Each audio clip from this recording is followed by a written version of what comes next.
Hey, man. Oh, hey, how goes it? That's pretty good. Living life. Okay, That's about it. That's all that, I'm up that's to. that's everyone. Yeah. Everyone that is. Wow. That's Digging deep deep, with Phil. deep words. Write that down Yeah. in my book of philosophy. Oh my God, that was a joke. Make the pun nice and loud and proud. I I already said it, and my tongue's burnt. I can't. Philosophy. Thank you. That's what you're majoring in. Philosophy. Not to be confused with philosophy. What does that even mean? Something Okay. sounds like something. How about we do an intro? Oh, okay.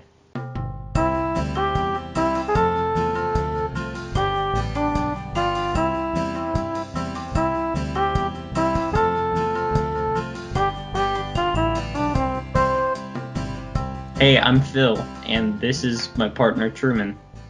And together we talk about things, and we may or may not be known as the Chatmen. There we go. Great job, Phil. That's very good. Way to enunciate and let everybody know. Let me tell you, which I've been saying, let me tell you about last episode, and I realized from my voice messages from you that I actually got that speech pattern from you. Yeah, I think it's been a symbiotic feed off of each other because I've been saying it a Yeah, lot we as just well. exponentially started using it more and more when we talk to each Let me other. tell you. But so last night I could not, no matter how hard I tried, I could not sleep. I didn't even do anything to distract myself. I just laid there for 3 hours and I just couldn't sleep or whatever. So then I just kind of thought maybe I could watch Star Trek and fall asleep to it. Oh yeah. I just I just got right into it. I'm almost done with season 2 now. Maybe you shouldn't have put on Netflix when you're trying to go to sleep.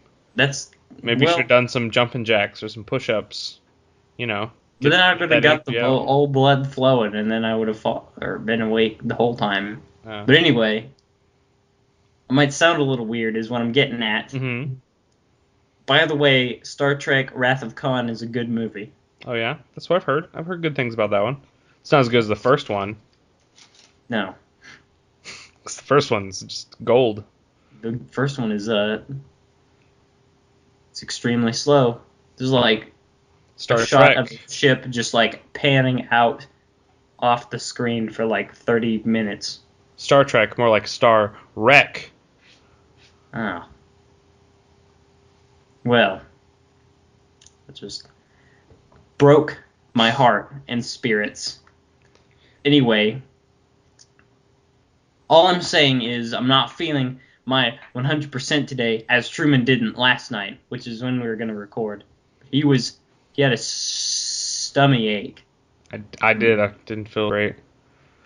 Ate too many salt and Pepsi. I had so much Pepsi yesterday. How many? Like How much? I had Sorry. I had at least like a third of a gallon of Pepsi yesterday. That's good. It was Good job. delicious. And But you felt like it too when you got home from the movie, yep. Actually, which it we'll was be talking about at the later of this yeah. episode. Spoiler alert: Captain America 2. We watched that. Ah! We're supposed to spoil that, Truman. I gotta give people something that they'll be interested in to stay tuned. Because if we're Okay. just like it's a thing, people are just gonna turn off. Okay, well, hey, don't we have an email or something? Well, first, Phil, Oh, my loving roommate and his girlfriend, they bought me some Steam money for Steam. I bought a wonderful game. You want to hear I about know it? what that game is. What is it? It's Goat Simulator. Yep. The generalized occupational aptitude test. I bought that on Steam. No, that's from Fallout. You're from Fallout, Correct. but let me tell you about Goat Sim a little bit because there's been a lot of talk online about it. Phil, What I know first of from all, of Goat Sim, yeah, which is very limited, tell me about it. Tell me about it. you're a goat Mm-hmm. in a world where everything has ragdoll physics. Yes, it does. and you just run around and get points from doing tricks and shit, Yeah, yeah, knocking over stuff. it's a pretty good summarization. Okay, so it's $10. I originally thought it was gonna be 20. I'm kind of glad it wasn't 20 because probably wouldn't have bought it for $20. Well, I would, and then would have regretted spending $20 on it. Instead of 15, which you 10. regret a little bit more. It's 10. It was $10. I thought it was No, $15. 10. Oh, If I said 15 at some point in time, Phil, I'm sorry. It was $10. okay. 9.99. And it's pretty fair price. I mean, essentially, it's just a really fun toy. You just Is the world that expansive? not yet. This Oh, they're game going to be is building on it. this game is really good about like the Steam Workshop. People are going to be able to upload their own files, so you can have custom maps. Mm. People are developing, and that's really cool. But at the current moment, there is a single little small town that you're playing around in. But that small town is full of secrets. There's all sorts of secrets and collectibles and cool stuff, Whoa. unlockables. Without getting into too much, there's a goat castle. You can sacrifice people to Satan. That's a thing. Become a Satan goat? Yeah. Oh. There's a robot hiding on the map. Yep. You can you get powers for your goat. You can unlock them. Like there's one you can set it before you start a game up. Essentially, you like spin dash like Sonic, where you like charge up a spin and then just rocket at people. Yeah. That's pretty fun. Is it just the whole goat just rotating real fast, or? Yeah. All right. It's like his nose touches the bottom of his feet. He just is in a ball, rolls forward, and then charges forward. He doesn't actually like roll forward. He runs forward really fast, but he has like a blue streak on him. You can get a jetpack. I don't want to spoil too many things because that whole game, if I told you all the secrets about that game, it wouldn't be as fun to find them on your own. But here's the deal. I don't know if it's actually worth $10. $10 is probably a fair price, but if you're really interested, I'd probably wait and get it on the Steam sale. Even if it's only like 10-25% off. It's a fun little thing to have in your library, but don't spend bukus of money on it. Me and Truman tried to play the Steam game Orion Dino Horde. Oh my goodness, that was garbage. Truman was stuck at a rock the whole time. It just I was wouldn't hopping load. around trying to kill dinos with the pistol that they handed to me, but it's not strong enough. They're like, you got to buy upgrades, and I was like, well, I mean, if you just slap me down in an area with a bunch of dinosaurs with a gun that doesn't kill dinosaurs, and then tell me I need to go and buy upgrades while all these dinosaurs are running at me. Well, it Great. struggles from a free to play mentality of like, oh, you want to play the game? We're not going to charge you, but we're actually going to charge you if you really want to play the game. Mm-hmm. Yep. So it's always kind of crappy. Hayden said that it was originally called something else, but then they got sued for false advertising, so they went ahead and called it Orion Dino Horde instead. And also, it was for free that when we got it, because they were taking it down. Oh. From Steam altogether. So. Oh, we have a. We were lucky enough to pick it up when we had the chance. Yeah, just grab a hold of that gem. and uninstall it immediately. Yeah, it's really bad. Yeah, yep.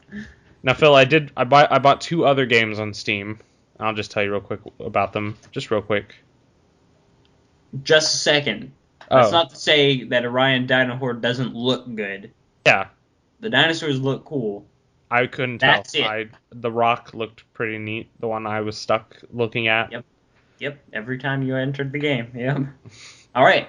That being said, you can continue with what you were saying. Okay. So I bought. There's a game that was on my wish list for a while. It was called Dust Force, and it's like an action platformer, kind of Super Meat Boy-esque. It's really hard. It's really cool. I love the art style and the music and the gameplay. It's just I'm not good at it at all, and it's really, really hard. All right. Dust Force. Dust Where, Force. what are, what are you It's a good supposed to game. be? It's Are you a piece $10. of You should pick it dust up. instead of a piece of meat this time? You're like a set of janitors, and you like sprint through the Uh, map, cleaning stuff up, and like sliding on walls and dusting things. I like that. My favorite character is an old man with a vacuum cleaner. When you jump, he uses it like a rocket boost. Cool. It's pretty neat. I like that. $10 on Steam. Pick it up, or at least buy the soundtrack, because the soundtrack is awesome. It's a really good soundtrack. Yeah, I've got too many games I haven't played on Steam. I can't buy anymore. I'm not going to. Well, here's one more game you should look at. It's called My Roommate's Job, the game. That's not the actual title. It's called Cook Serve Delicious, and it's all about being in a restaurant, cooking food and washing dishes, which I know everybody's like, oh, that sounds like the funnest thing ever. Yeah. But it actually is really fun. You sit down, you build your menu for the day, and every item you put on your menu, it has like commands, and then customers come up and they put orders in. You fulfill the orders. You put the orders out. You also gotta like take out the trash and do chores. And it's like an actual restaurant. Like there's rush hours where shit just goes crazy. Without the burden of having to do those with your body, just your hands. If you get that game, I'd recommend putting the fish on your menu. It sells really well, and it's really easy to prepare. So that's okay. Game tips from Truman's For Tip games Corner. nobody's gonna buy. It's a good game. It's $10. Pick it up. It's really fun. Listen, we've got 3-4 people listening to this episode, and we owe it. This is how many people will ever listen to this episode. You're gonna waste our time. You're gonna waste their time. Hey, Talking about how to buy fish in a restaurant game that nobody's gonna even look at. it's a good game, guys. It's good. I'm enjoying it a lot. I think Not it is convincing. well worth the $10 I put down on it. Okay. Let's check it out. I got Far Cry 3 for some reason one day. Did you get Blood Dragon or did you just get Far Cry 3? I just got Far Cry 3. Oh my goodness, Blood Dragon is so much cooler. It's like an expansion. I picked it up, and like I haven't. I'm hesitant to play it because it's too big. I've never felt like that before in a game at all. It's just like where the do I world's too start? big? Like, yeah, the world is too big. You got a really big challenge ahead of you that you're not prepared for? No, it's just I have no idea where to start. Yeah. So I just feel like it's the easiest, the path most traveled by is shutting my laptop and not playing it at all. But there's like so many games I have here that I haven't even played once. So my mission is to play them all. And then buy Cook Serve Delicious. Before buying more games, yes. But I'm not going to buy Cook Serve Delicious just because you told me to. It's a good game. What else is a good game? Team Fortress 2. The Quiet Game. Let's play that. I lose. Okay. Okay. Let me see. So you wanted to talk about that. Now I'm just going to break the fourth wall here a little bit because everybody knows that we are in a fictional setting. It's not really a fourth wall because we're not. That's why I said everybody knows we're in a fictional setting here. Okay, because we are characters, I guess. Yes, correct. Draw fan art. You said something like this is going to bring us to a Wii U topic. What were you going to do with that topic? I wasn't gonna lead. I wasn't gonna segue into the Wii. I was just gonna be like, oh, by the way, hey Hayden, remember when we said that we were gonna read your email and discuss it? We're gonna do that. We're gonna do that right now. All right. So I'm gonna do my best Hayden impression and read his email word for word. Hey guys. Oh yeah, that sounds just like him. To start, I own a Wii U and I love it. Okay, yeah, so we probably would love it too. Mm-hmm. Go on. But Nintendo's problem with the Wii U is that it's a money hole. It costs them more to make them than they are selling it for. It's eating away at their funds, but Miyamoto came out and said that they had a nest egg that could last them for 15 years. It's a long time. I think the Wii U has eaten at 4 and 2. I'm not What? sure. I think, and the Wii U has eaten at 4 and 2, so it's a problem, but it's not a doom sign. They just need to play it smart.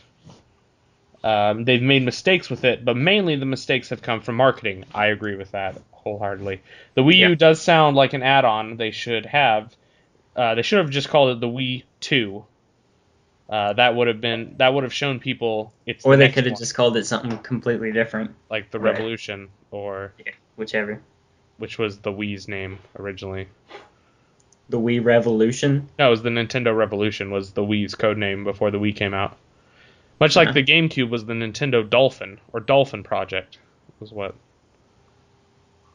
Fun fact. what was Nintendo 64? Was that like Project Dream or something? Maybe. I don't know Oh that. well, never mind. Alright, anyway. If Nintendo drops the Wii U right now to make a new console and cut everyone off, they would end up just like Sega did with the Saturn when they replaced it like a year and a half later with the Dreamcast. If you don't know, Sega no longer makes consoles because no one trusted them after that. Even though I've Yep. heard the Dreamcast was a pretty good console, a lot of people enjoy that system. Yeah. What Nintendo should do is keep developing the Wii U, finish the things they said they were going to make, and have a 4 to 5 year console cycle. Sony and Microsoft are pushing for 8 to 10 years with their systems, but that doesn't mean Nintendo has to. And they're already talking about their new system. It's going to be both their new console and their new handheld wrapped into one. So they do have a plan. The comparison to the Virtual Boy isn't really fair because a couple episodes ago we compared the Wii U to the Virtual On Boy. the Ryan episode. Yeah. Was it 13? Yeah, Yes. 13. Yes, 13. Yes, there are connecting issues like the price, though the Wii U is still the cheapest of the new generation, and it's the production cost that's killing it. But the Wii U has games, saying the launch lineup can kill a system or that no one knows how to program for it isn't valid anymore because the same thing happened to the PS3. It had an abysmal launch lineup and its architecture was so baffling that Valve stopped making the orange box for it. Mm-hmm. Once people learned it took off, same with the Wii U. It's in a pinch, but there's still great games on it. Wonderful 101 is fucking amazing. And Really? buying any console at launch and expecting it to have any sort of good games from the get-go is like asking for rain in a desert in the middle of a drought. It's probably Whoa! a dumb idea.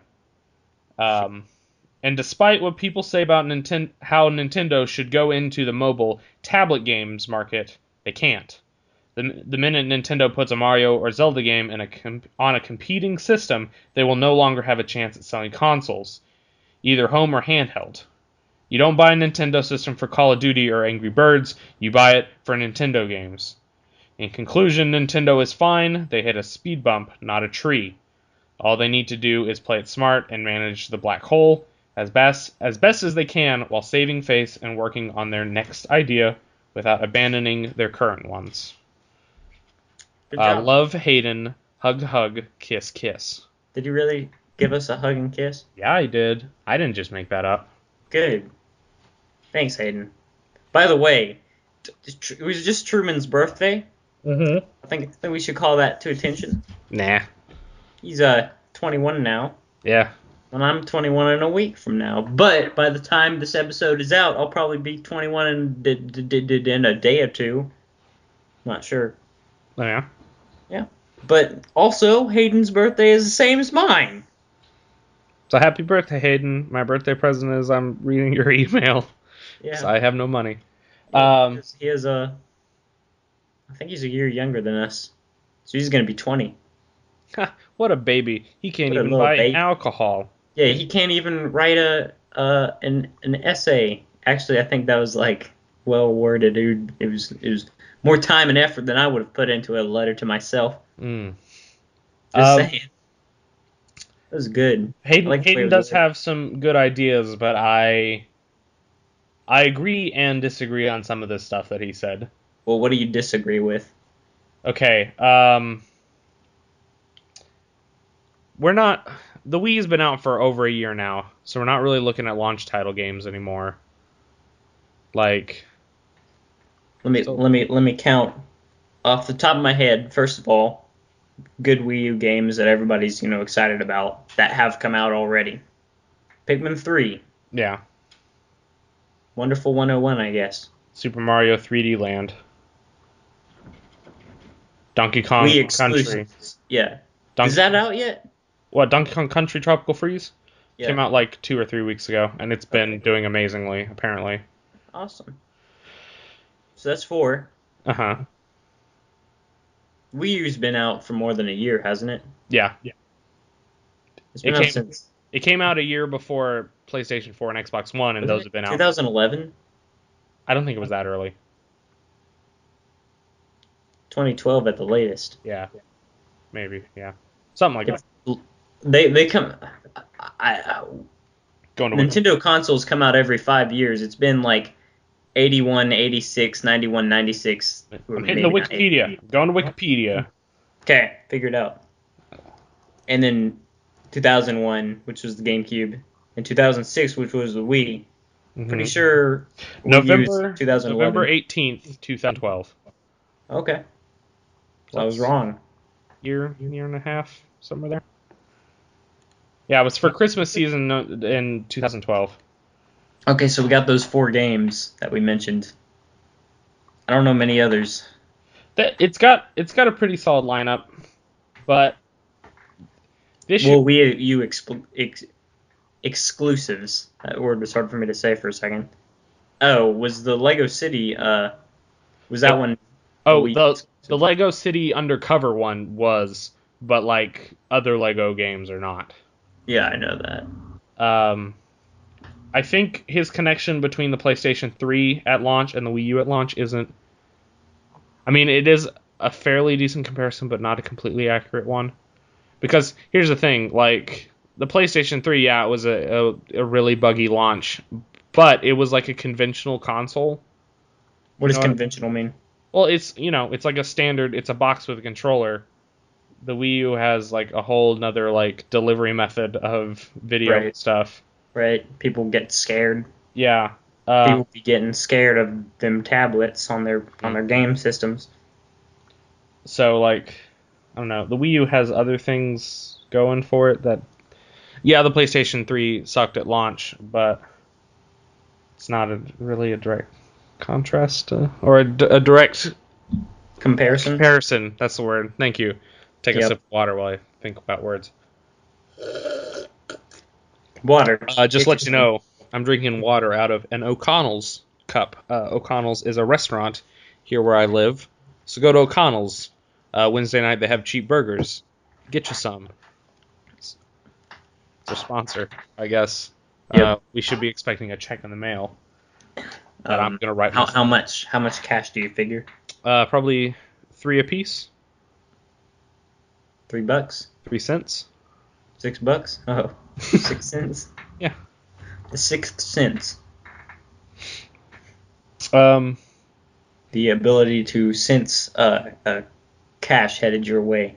That's the sixth sense.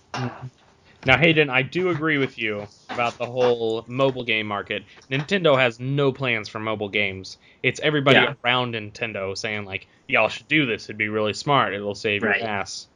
Nintendo is never planning to go. Why? They've got like the highest selling handheld console ever. So why would they put it on phones? People are already buying their handhelds. Why would we buy it for iPhone? We wouldn't. That's the answer. Exactly. They have integrity in their product. Exactly. They're going to shell it out on another company's software or not software, hardware. But yeah. So yeah, I don't think we were saying that that was a likely thing to happen. It No, was but just people were saying that that should happen, and we were like, no. I do thank you for your thoughts, Hayden. This is a very well put together email. Yeah. It's good to hear somebody else's opinion. Yeah. Yeah, yeah, yeah. Yeah. Yeah. Yeah. Yeah. Happy birthday, man. Happy birthday. Moving on. Yeah. Nintendo's not going anywhere. Yeah. No. Nowhere. No. They're They're fucked. Yep, they're Down the actually drain. they've already gone bankrupt. They're just like it takes They're a long sitting time. ducks, It takes if a you long will. time to mail things from Japan to America, so the company's already gone. It's just like it's taking a while for things to get here. Yeah, It's going they're by just boat. sitting there rotting. Yeah. Yeah, it's like a garbage barge that they've just pushed out into the ocean. A barges. A barge engine. Garbage. A barge. Oh my. I am sleepier than the sleepiest sheep. Oh yeah? Yes. Do you need a break to take a nap? Yes. Well, you do that. Take a real quick nap. Intermission.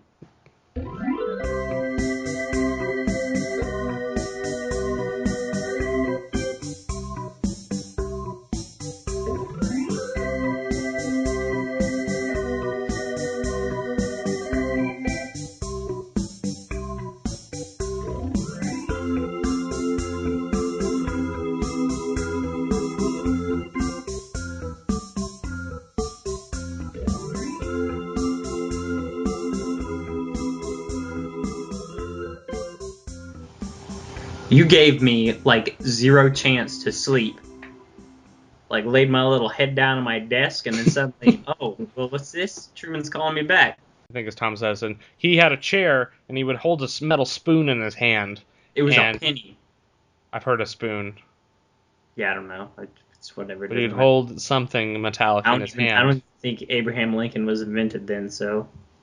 And as soon as he would, lose control of his body sleeping and he'd drop the spoon, it'd hit the floor and wake him up, and then he'd go And he back had to an work. idea. Just be productive all the time. And then he died. Just like the best of us. The rest of us. Yeah. Uh-huh. Yeah. True shit. Google that shit. So, Die. Look at everybody else. Death are all around you. Just waiting to grab you next. Then you'll have no choice. What's that, Truman? I was gonna say, we watched a movie, Phil, but I hear you've been watching movies on your own. Oh, yeah. Well, let me tell you something. Let me tell you. Yeah, okay. Let me tell you. Not to tell you. Let me tell you. So, I just like to mention, or I'd like to. God, I don't even know how to Just open say up it. Let me tell you. Just blurt it out. Let me say. No, just this. yell whatever it was you watched. Just say it. Star Wars. There you go. Yep. I got it on DVD for the first time ever. It's Yeah. DVD and Blu-ray is what I have it on. Yeah. And What do you watch those Blu-rays on? I don't. I have the DVDs. I don't have Blu-ray anything that plays Blu-ray. Blu-ray's pretty nice, Phil. You should get on that Blu-ray. Uh, Buy yourself a PlayStation 3. They're going cheap now. Cheaper. PlayStation 3. More like PlayStation Please. Scree. What is how much they cost now? I don't know, but they have to. They gotta be cheaper now. They have to. They gotta. I'll go to GameStop.com You right said now. they're cheap. How cheap are they? They're cheap. About as cheap as your mom. Whoa. That's rude. That was rude. I take it back. Okay. About Good. as rude as your sister. That's not okay. rude. That's fine. Yeah, you couldn't be more accurate. That's the nicest thing I've said all day. That was the what? The nicest thing I've said all day. I agree. Where's So you're looking at PS3 prices is what you're looking at right now? Is this really what we're doing on the show? Yeah. Okay. Yeah, GameStop.com. Looking at PlayStation 3 prices. All right. Here we go. $189.99. It's not too bad. Is that a refurbished or is that just a new one? It's a newegg.com one. New egg. New egg. More like new leg. Treg. Peg. Forget the puns. The puns are the best. Puns. They're unbearable. Huh? They're unbearable. Oh yeah. That was a good one I made today. I mean, not actually, but I know. We were we were talking yes. about what was it, sitcoms? Every single scenario that Truman has. I just love the sitcom format. Two people who are like opposites share an apartment and they get into wacky adventures. And he was just picking two of every character, and they were just crossovers left and right. Yeah. I said that everything should be a crossover. They should get the bear from the Jungle Book, the bear from Tailspin, and the bear from Robin Hood. Lil They're all Jon. just together and have a sitcom voiced by different people, like three different people trying to voice the same person that voices all three of those bears. Mm-hmm. All right, Phil. It would be unbearable to listen to. Phil, And you it can would be buy barely a show. Go on. a refurbished PlayStation 3 Slim with a 120 gigabyte hard drive for $200. It's not too bad. 200 shucks. I don't have that much money. Get you some. Get you some. Get you some PS3. I just love the fact that we both were just in order to progress the conversation, because you were just looking up the prices of the PS3, I had to do it too. And we were just like looking at each other on webcam like, I can't believe this is it. This is the show. Yeah. Welcome everybody. We've hit our peak, Have guys. a lot of fun listening to this. The tapping of the keys. Mm-hmm. Yep. It Add was to just cart. dead silence, and that was just going on. So anyway, Star Wars. Tell me about Star Wars. All right, so as I said, I've got the DVD and Blu-ray, whatever. How much you pay And for they've those? made edits. They've made edits. How much you pay for those? Should we look them Since- up on Amazon? Oh man, it was like $60, more than $60, 69. Really? I don't know, 70 altogether. Oh, with all 6 movies? Yeah, because Oh, I got the first trilogy and the second trilogy. Mm-hmm. Well, I mean the first made trilogy, whatever, it doesn't matter.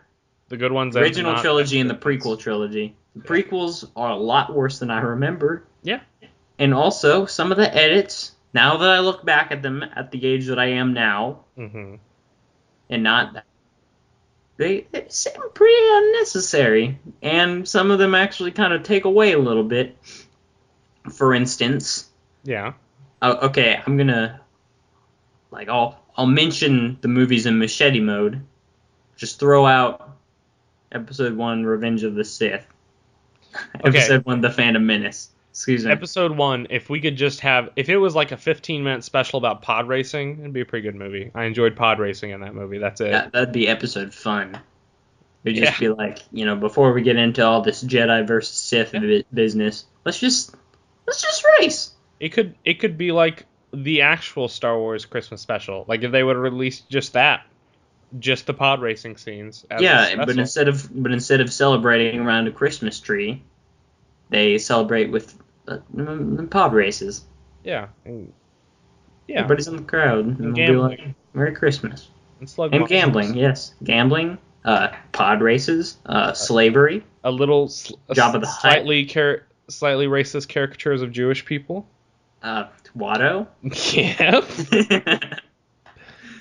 How'd they get away with that? I look back at that and I'm just like, how did I not see this at all? Well, I didn't know what a Jewish accent was. Oh yeah. I knew like last year what a Jewish accent sounded like. I didn't know that they had accents. I just thought they sounded like. I can't even do it. Yeah. Truman, your best Jewish accent. I'm not, because this is going to turn horribly racist horribly fast. Horribly. All right. There you have it. We don't even. We are so ultra sensitive to other better than George people Lucas. of other cultures and backgrounds. Mm. We just won't get into that stuff. But anyway, episode 1, we're like episode done. Throw that shit to the side, because that has nothing to do with the rest of the movie. Midi-chlorians, Phil. Midi-chlorians. Midi-chlorians? More like midi-snorians. Snorians. There you go. Thank you. Anyway, I just think they build those midi-chlorians up to be such an integral part to the Star Wars universe. They didn't do anything with it since. No. It's like career chips in Futurama. They showed up for an episode and then that's it. They're all Well, gone. I haven't seen Futurama. That Good show. you know what else was a good show? You want to know what else is a good show? Let me speak English real quick so you can understand me. Star Trek. That being said, is it that bear sitcom that you wrote in your head and laughed for like 2 minutes? I was sleep deprived, Truman. There was I know I a good. thought I know a I good said I like the idea. idea that nobody funds this show, but somebody pushes it so much that they just have to have it in one form or another. Yeah. That they just have storyboards because they can't get any animators to animate the Tailspin Jungle Book and Robin Hood Bear. Yeah, they can't afford those Disney rights. Disney's Robin Hood, right? So they just have like cardboard cutouts, and they just like Hold them they up. wave them around an actual apartment. That's it. That's the whole thing. It'd be. And you laughed and laughed and laughed. I said the tagline He would couldn't be even get barely the a waste idea of out. time and money. Go on. Phil was trying to explain this idea to me, and he couldn't even get it out of his mouth. He was laughing so hard. You're making me laugh now. Yeah, because Oh it's a my great god. idea. What? Because it's a great idea. Yeah, it is a great idea. I just couldn't believe that I was thinking of stuff like that at whatever time it was, and I felt like it was. It was 2:30 ish this afternoon, Phil. Yeah, and I felt like it was. Well, okay, when I say it felt like it was 2:30 in the morning, that doesn't make any sense because I'm wide awake at 2:30 and 4:30 in the morning typically. Hmm. So I can't. Whatever you imagine, audience, if you're like a normal person, 4:30 in the morning, probably sleepy. Probably extremely sleepy if you're awake by that time. If you have normal sleep patterns. Um, that's how I felt at 2:30 in the afternoon. Hmm. Just talking about this bear idea. And when I said the tagline would be barely a waste of time and money, I just couldn't stop laughing. Yeah. Yeah, you couldn't. I couldn't. I just kept laughing, and I told him, forget it. I won't tell you the idea. But I went ahead and told him anyway, and laughed some more. And I'm glad he did. All right. Shit, we keep getting away from Star Wars. Go back Yeah, to I Star know. Wars. So, when I was young, I had Star Wars Trilogy Special Edition, the original trilogy, the special edition version that came out in 1997, not Yeah. the original version that you have. I do. See, I lucked out when I was 12-ish. I Yeah. asked for all the Star Wars movies for Christmas, and at that time they had a deluxe edition for each of the movies that had the original like 1970s theatrical version, as well Return of the as Jedi being 1980s, but to go on. yeah, as well as the 97 edit or not 97 edit or whatever. Right. You probably don't have the Blu-ray edits. No, I don't have any Star Wars on Blu-ray. But it was really cool because I could, compare the two. Did you? Yeah, and then I got really mad at Jabba's palace, but we'll get into that in a little bit. Mm-hmm. I'll get to that in the order of the machete order because now Hayden Cranston, I'm thinking of Bryan Cranston. Yeah. Hayden Christensen. They just pasted his face over Vader or Yeah. in episode 6 when they Yeah. show their ghosts lined up. Because Vader looks like how he does when they take his mask off. Yeah. Except not as messed But up. Phil, whenever Anakin goes evil when he's like 20 something, that's when he's no longer Anakin. So whenever Darth Vader dies, spoiler, Darth Vader dies, when his ghost comes back, it's young Anakin, good Anakin, not the guy No, who he at was the so not good in that movie. No, the character. That was the age that he slaughtered all the Yeah. children. But instead of like the man who on his deathbed came around and realized the bad things he had done and saved his son and came back as a ghost of himself at that age, like, no, we'll just replace that actor. That guy who With the one with the pedophile glare. Yeah. The actor who spent probably hours in makeup getting that charred, nasty face when Luke takes his helmet off. No, Yep. just replace that guy. Just paste over He it. doesn't exist anymore.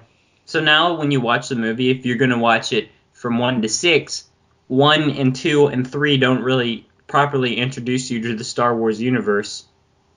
But if you watch it 4, 5, 6, 1, 2, 3, when you get to 6, you're like, who's this guy at the end of the when they show the ghost scene, you don't know that's Anakin. It's just it just seems weird and creepy and out of place. Yeah. But so they decided that because of the Blu-ray edits, one should always watch them in the order of 4, 5, 2, 3, 6. For those that don't know, the original trilogy 4, 5, and 6 were made before 1, 2, and 3. Just throwing that out there. For all those people who've never heard of Star Wars. Correct. Ever. Correct. Like Michelle before I showed her the movies. Or Kenya in high school. Huh? Or Kenya in high school. You remember Kenya? Wow. She didn't see them, and then I let her borrow all of them, and then she liked it a lot. That's good. Yeah.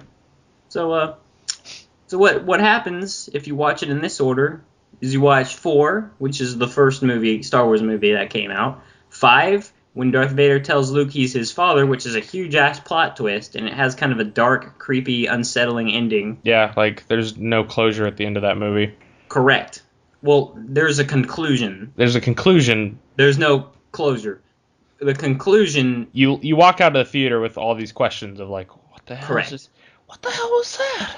But it did have an ending. Yeah, it has an ending. Unlike Hobbit 2 Desolation of Smaug, which we're not going to talk about in this episode. I haven't even seen the first Hobbit. Okay, well, anyway, so after that, what's the next movie you could watch? Episode 6, you're thinking? No.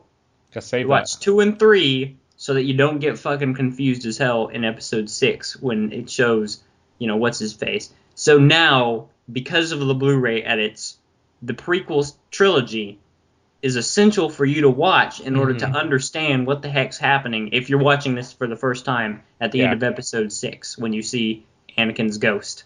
So 2 and 3, the reason 3 alone doesn't, they just expect you to know everything in episode 2, but episode 2 hands you information that episode 1 might have glossed over. There's your baby.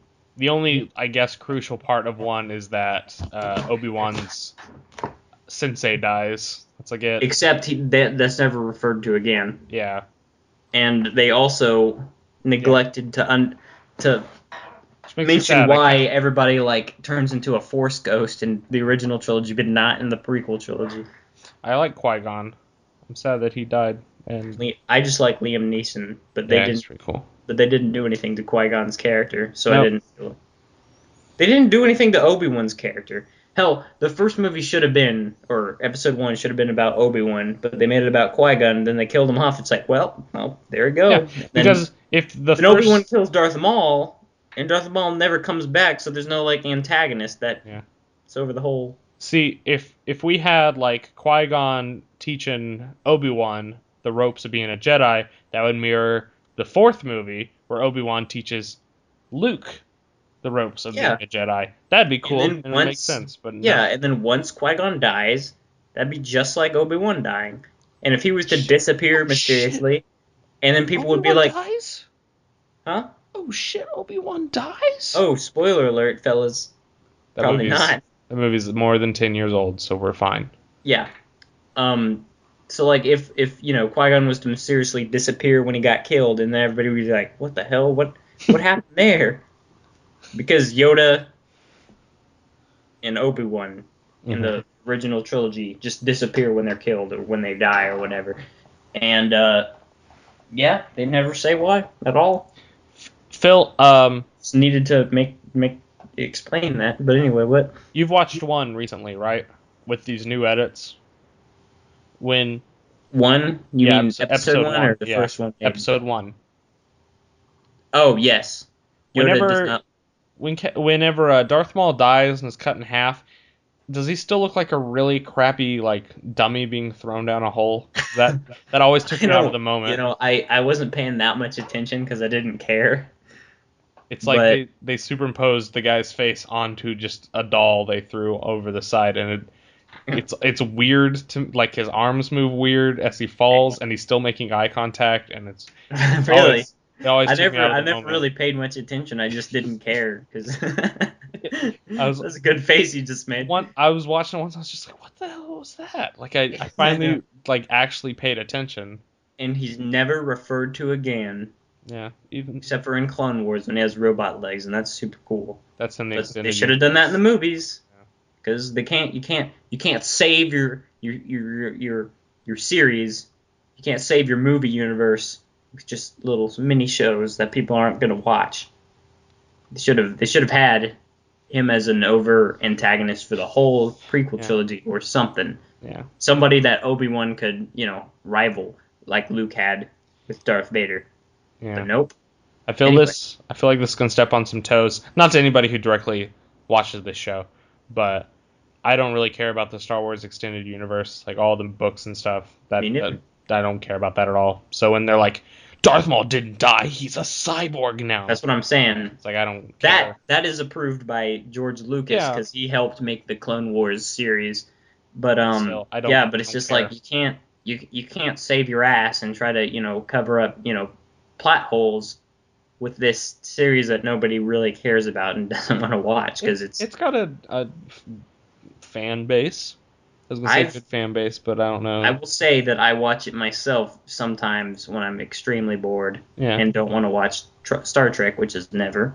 yeah, I watched the first season and I was like, this is all right, but it's too like it's like they're trying for children audiences, hmm. but they introduce all these adult themes and stuff so that like 13-year-olds would be like, yeah, that's cool. I have a But like question. that's kind of the prequel trilogy in general. No audience would. Does Star Trek have that whole mentality about like humans will always survive because there's something special about the human race? It's like Um, Doctor Who has that a lot. I kind of hate that whole no, concept. it's not. It's not. Will always survive. It's very evolution based, Okay. but it's just working on the premise that humans have successfully done quite a few different things.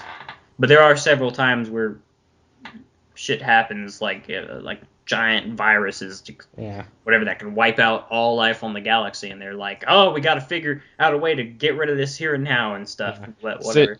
I kind of hate. Spock is not less important than any human member of the crew. I don't know if I'm using the word trope right in this, but I know it's a I hate the sci-fi trope of like even though this is obviously a clearly more advanced species, humans are going to win because we're special and we have that that special something that keeps us on top of yeah. things. Well, It's stupid. in Star Trek, there's a federation of Yeah. different planets or whatever that are allied with each other, like the Vulcans, the humans, and some other fellas that I can't think of right now because I'm only thinking of evil aliens like the Romulans and the Klingons. But it's no, it's pretty solid. I Okay. like it a lot. It's optimistic, but it's not Hmm. unrealistically optimistic. That sounds cool. But anyway, we got to get back to Star I was Wars gonna say, again. speaking of unrealistically optimistic, what about episode 2 and 3 of Star Wars? Yep. Um, I don't know what that has to do with optimism because when I saw them, I was hyped up because I liked the Yoda fight scenes. But now I watch them. I was really pumped for 3 because I was on that whole train about like we'll finally get to finish the story, like we'll Mhm. get to see the branches, and then it was I No. was I was optimistic for that movie. That was my segue, Phil. Yeah, I see. Attack of the Um, Clones was bad because but the Gungans, Phil. that was episode one. But Episode also two the has the Gungans. clones. Oh Yeah, yeah. we're done with episode one. I'm not talking about it anymore. Okay. Episode two has the clones, and Is they that did like it was just kind of like a these are the clones. This is how the clones were made. It's also there was some sort of weird like Scooby Doo mystery that Obi-Wan was on, like trying to figure out. Only a Jedi could have deleted those files from the library. I oh I do remember Who that. did it? Who only Yeah, and then he talks to the younglings, and then He the goes to younglings that are like, bar or that "Master?" diner, and he Yeah, talks to yeah. that really greasy fat He's like, alien. "Oh, this dart that you got here, that's one of those cloners in the Mandarin galaxy of the Segway 7767 Exposition, exposition, exposition. exposition. My name's Dexter. I know everything. Then you never see me I again." know I'm just a greasy, fat, four-armed fry cook, but I know all about the secret Jedi stuff. Yeah, so go to the midichlorian empire with the I don't know what I'm talking about. Go to the library, the archives, and Hmm. you'll know what to look for. And he goes there, and then he talks to Yoda, and Yoda's like, "Hey, younglings, the little dudes with the training lightsabers." He's like, "Where could it be? Why isn't it there? Why isn't if all the gravity's pulling all the planets toward this spot? Why is the planet not there that Obi-Wan's looking for?" And then the little kid's like, "Master? Because somebody deleted it from the archive's memory, like you dumbass."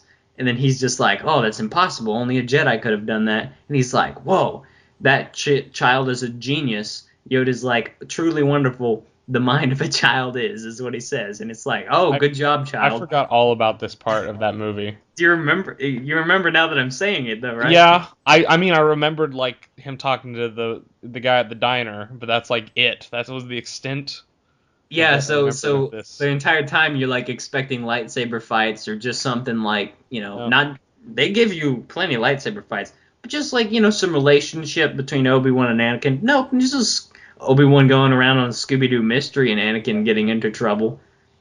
See, And I feel like that movie's kind of a letdown because we get to see Boba Fett as a kid, yeah. but I wish that would have developed some sort of like, maybe why he is a bounty hunter, not just the fact my dad died.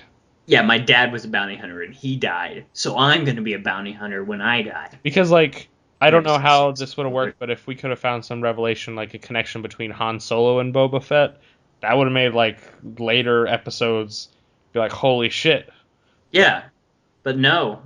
Like the I'm gonna prequel trilogy, me and you coming up with ideas right now that would have revolutionized the whole thing. How did it suck so bad? How was it so terrible? How did now George Lucas just be now in like, George Lucas's defense, when I was like 8, I really enjoyed those movies. So maybe he's just got the mind of a child. he Because a had, child's mind is he a made wonderful thing. 3 wonderful movies Yeah. and just shit all over them. He came back and changed them and made them try to tie into a child series that nobody identifies with that was a fan of his original work. But anyway, so Obi-Wan goes to Kamino and he's just like, "Oh, the clones, these are the clones." And he's like, "We built this army for the Republic."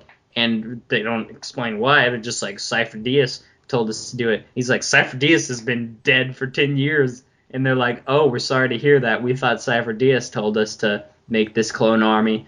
And they don't explain what happened. That we thought that you guys wanted a clone army, so here you go. So they have it now. I really That's hate it. those. I hate those long neck aliens. They're weird and like I They don't have like know. zero gravity heads, just like hovering around while their necks kind of like their neck is like a string holding a balloon. It's weird. I don't like them. Me neither. Like none. Anyway, I don't like episode any two's part of their over. I already said presentation. why that movie Yeah. sucks. I was just saying like there's a thing in two that I don't like, and that was it. It was those aliens. Oh, so you didn't like the fact that Obi-Wan's on a wild goose chase throughout the whole movie, and then which leads him back to Geonosis with all those nasty bug aliens, and Yeah. then they have a showdown with all the weird aminals at the Yeah, they have that Coliseum fight. arena. Yeah. It would have been cool if I knew who the fuck everyone was and what Yeah. they were doing there and whatever. Okay, episode 3. Um, so actually, I haven't seen this one recently. What, Oh 3? well, I remember what happens Yeah. basically. So Anakin, Mhm. he finds out Padme is pregnant. Oh my God, Padme is pregnant. Who would have seen that coming? Well, she says it, and then he's just like, "Oh yeah, what are we gonna do?" And whatever. I guess they didn't know what happens. if you're, like they weren't supposed, she wasn't supposed to get Yeah, pregnant. she was like a senator or something like that, and there was Yeah, but I mean, like, how could you politics. accidentally, whatever. Anyway, they don't get And into that. Good, thank goodness. but it's all right. Jar Jar Binks has covered her at the Senate. He can just That do the that's senator fine. work. Yeah, and he inadvertently in episode 1 gives Chancellor Palpatine all the powers. And he's the Yeah. reason why the Okay. Emperor is a thing. Go on. I'm George Lucas right now in my head. And a few Fuck you. years ago, I made a movie with a character that nobody likes. Not a Yes. single person likes. Right. I'm gonna make him a senator. I'm gonna give him the whole He power he to a planet. I think yeah, yep. There you go. Senators are a thing in Star Wars apparently. Stupid. There's so much just like Political bureaucratic. banter. Oh, it's so I mean boring. that should be behind the scenes. Get that shit out of here. Let us focus on the Jedi of Obi-Wan. But no. No. No, we gotta talk about the love interest of Padme Amidala talking about politics to Anakin Skywalker, who's Isn't like, I think that people should be made to listen. Dictator. um little mini tangent. Isn't there a ET Easter egg in the Senate? Yes, in episode 1, the Is it Senate, one? everybody's bantering or whatever, and there's one scene we could see 3 little ET aliens like I like thought like so. go up in an uproar with the rest of the crowd. Okay, that was all I It's wanted to. fun tea. They recognize Yoda. He recognizes Yoda. Mm. When somebody's dressed up as Yoda, he says, like, I don't remember if he says home, home, or whatever, and he just, like, kind of, like, starts trampling for him in his ghost costume because it's Halloween. But anyway, it's a little I fun fact. Yeah, I just E.T., that popped Star in my Wars, head. same Same stuff. universe. That means Earth is in that universe too. Actual That Earth. also means that Elliot, when the bike went flying, he was using the Force. Oh my god, that's so cool. Damn! He was a Jedi all along. Um, I don't remember if I read that somewhere or if I just like came up with that. If you came I'm up pretty with that sure I on the read that spot, somewhere. that's awesome. Huh? You came up with that right now. That is awesome. If I read the article, it was like 3-4 years ago or something. But anyway, um, what was I saying? Episode 3.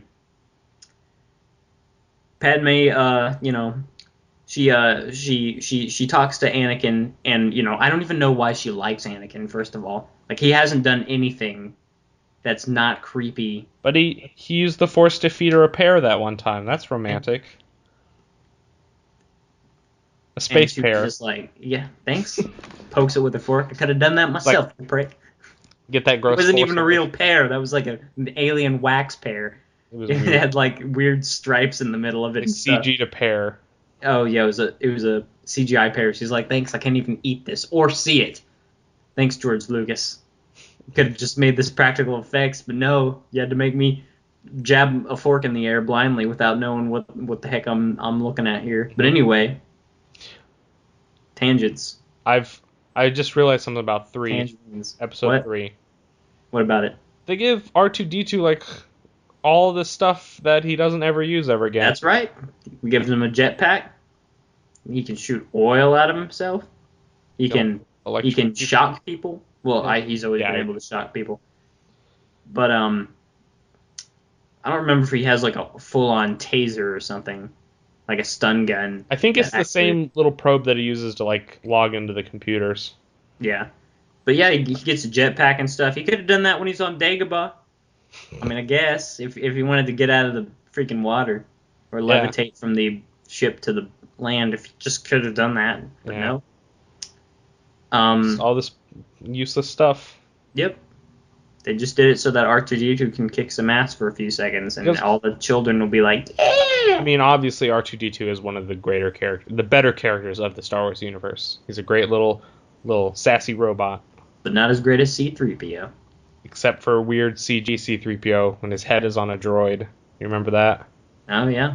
And That then was- you remember how he was reduced to nothing but puns throughout that entire movie, and he doesn't have a single Yeah. line. That's not a pun. Yeah. Oh, this is such a drag. I am beside myself. He did Oh, that. I He did those in the later movies. my head in the earlier movies, you No, mean? in like 4, 5, 6. Yeah, I know the original trilogy, Yeah. the early He had ones some he good made. puns.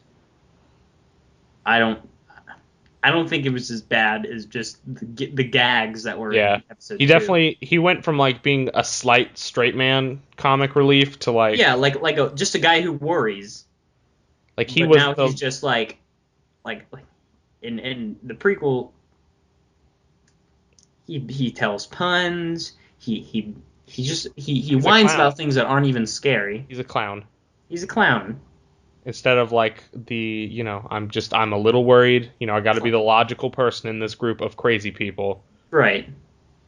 He's just like, guys, settle down. Like the chance of this happening correctly is a million to one. Let's just not do this. And instead he's just like, oh, I'm so scared. Take that, Jedi scum. Oh, Clown 3PO. that's Take that what? that's whenever he's got his head on the droid, I swear he says something about like Take that Jedi dogs or something. something like that, and then he's like, Rebel dogs. oh, What did I oh. say? Yeah. Anyway, let's get back to episode 3 real quick. I'm not Sorry, here all night. I get really mad. I like C-3PO and R2-D2 a lot. Yeah, me too. In episode 3, they showed Chewbacca for a second for like no reason. They go to Yoda his knows planet. Chewbacca, that's it. They go to his Which planet is- in 3. Huh? They go to his planet in 3. Yeah, but he just knows Chewbacca and Han Solo's not hanging around. I Is just it thought actually was weird. Chewbacca? Yes.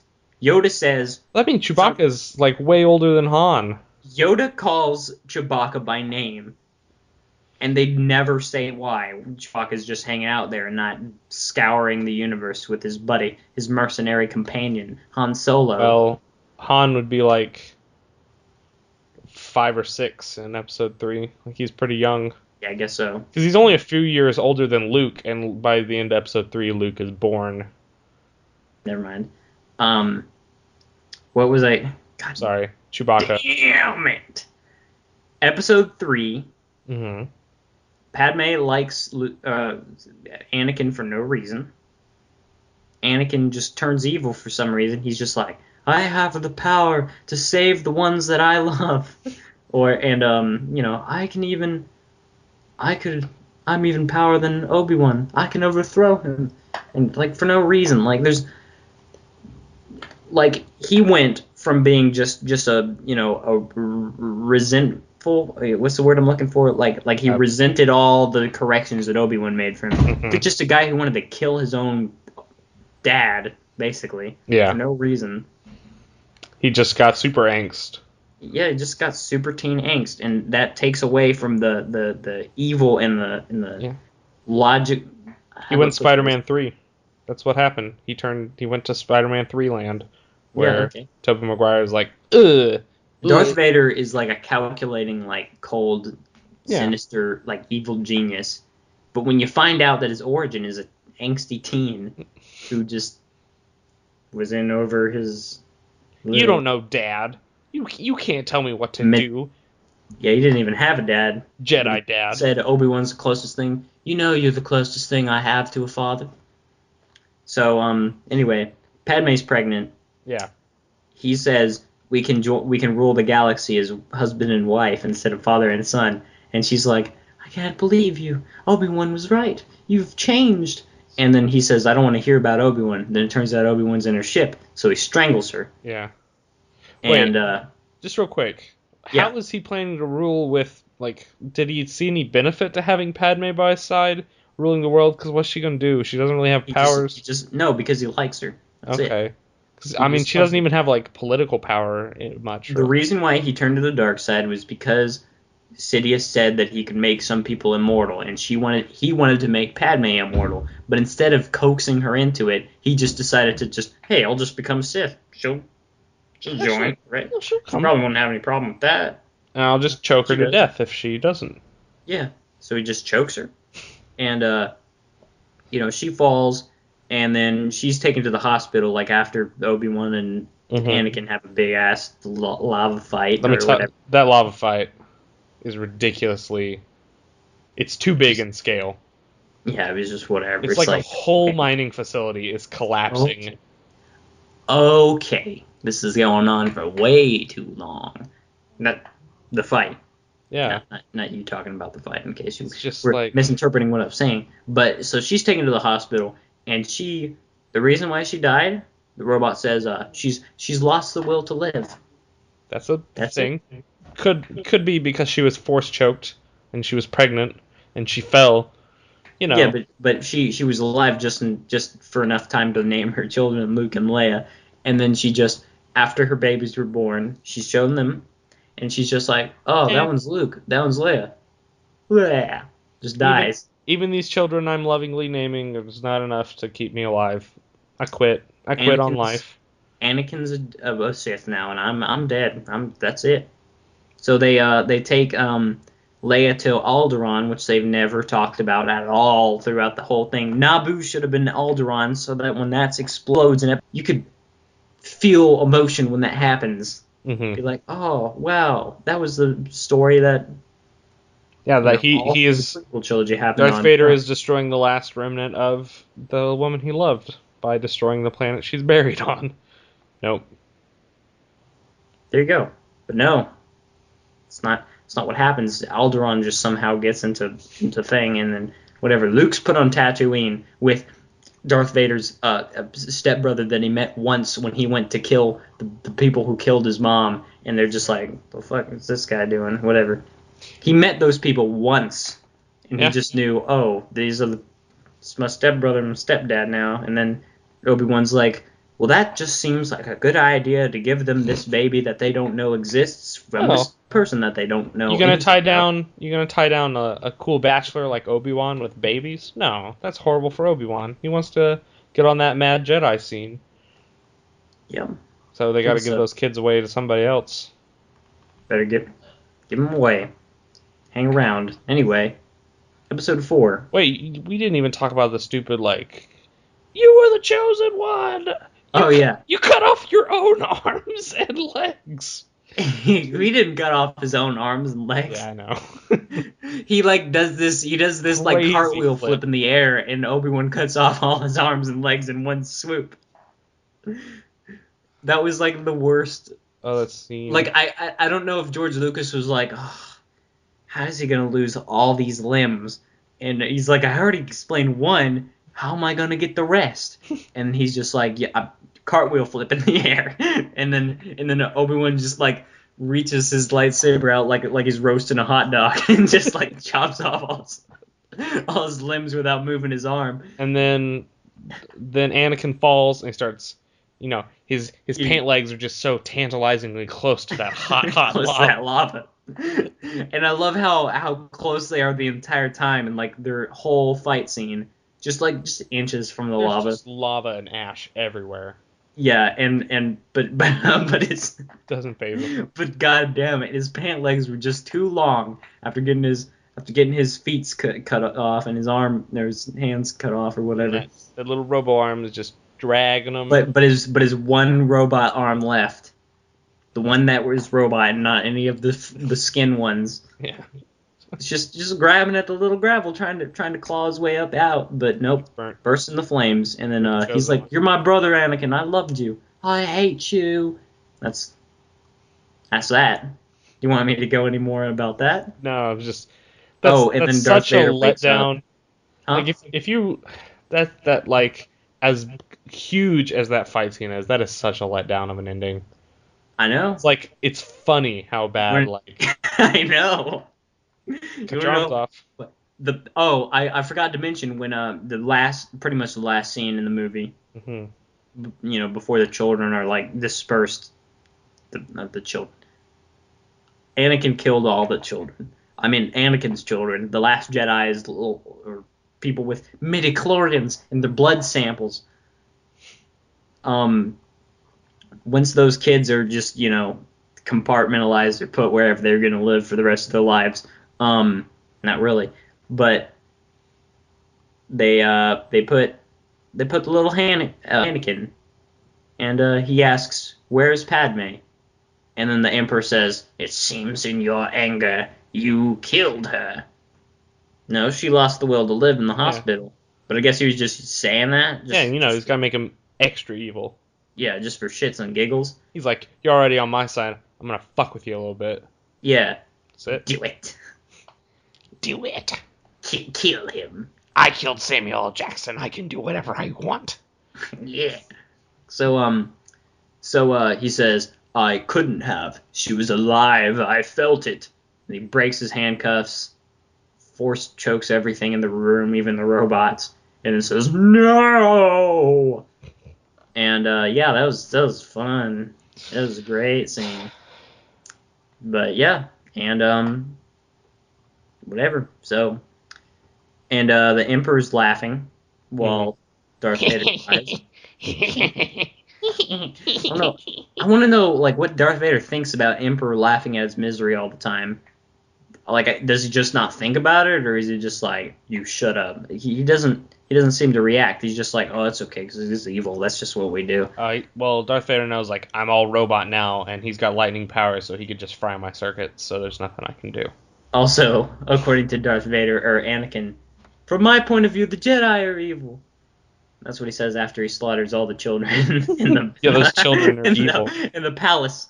All the younglings that helped Obi-Wan find that wild goose chase and find the clones that was deleted by Count Dooku or someone, or Cypher Diaz, whoever the fuck, who deleted memories that nobody talks about.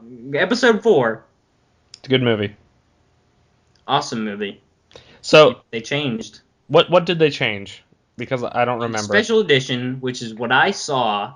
Yeah. When I was a kid, I didn't know that this wasn't originally a thing, but they showed Jabba the Hutt in a deleted scene in episode 4 when they were originally filming it. Jabba the Hutt wasn't going to be some slug monster, whatever. Oh yeah. They showed a guy in like kind of a fur suit looking thing, and he's just you just know that he's the guy, he's the gangster dude that is putting all the bounties on Han Solo forever. And Han Solo like walks around him, talks to him, stuff like that. But in the special edition version, when George Lucas says, you know what, I want this scene to be in there, and I want Jabba the Hutt not to have a fantastic reveal at episode 6 when you find out who this rumored creature actually is. I want to just show him talking Spoilers. I'll spoil my own movie. Yeah, I'll just show him talking to him in the open without a bunch of bodyguards and stuff. That'd be just like I planned in episode 4 in that scene I deleted.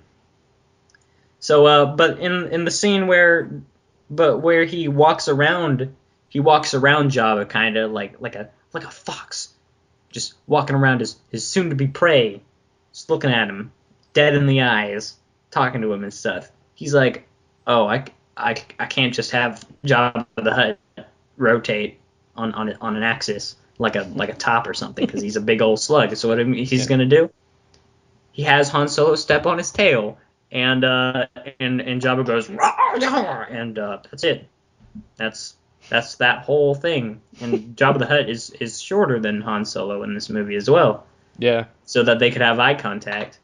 But Jabba the Hutt is much bigger in episode 6. Well, he got fatter.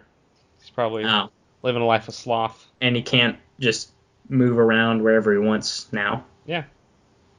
But anyway, so that's the only edit that I recall. Yeah. I mean, there's some other really good edits that they did, like the Death Star, scenes and stuff. They look a lot prettier. There's a lot more flashy, slashy stuff. The cockpits, you can show the people's heads moving around inside of them now instead of just models. I think part of the charm of Star Wars is the fact that it was like a relic from the 70s. Like, I like the old school practical effects. I think both are good. Okay. My preference is just watching. I think it's good to watch them both. Okay. What is inexcusable is just posting Hayden Christensen's face on the end of episode 6. Episode 5. Because It's a good movie. I'm talking about what's bad about the movies. Yeah. Now that we're on the original trilogy, not that much is bad. Well, this isn't really bad, but when, R2-D2's hiding from the Jawas in episode 4, you remember? Like, they're like running about and stuff. Was this in episode 4 or 6? I don't remember. But there's a scene where R2-D2 is, he's going alongside a canyon, and there's a bunch of Jawas Jawas are the little brown-hooded Yeah. people with the yellow glowy eyes. Yeah. And R2D2 kind of like hears a noise or something, and he just kind of like stops behind a rock. Well, George Lucas, he went through all the hardship to edit another rock in front of R2D2, so he was more concealed, so Uh, that it seemed like a more believable hiding place. no, that's not The necessary. only problem, the only problem is with this extra rock edited in front of R2D2, it looks impossible for R2D2 to have gotten into that hiding place in the first place. He's just sticking. There's this like a crevice that R2D2's inside that there's like no way he could have just wheeled inside there, and he's just kind of just peeking out. I don't remember that, Phil.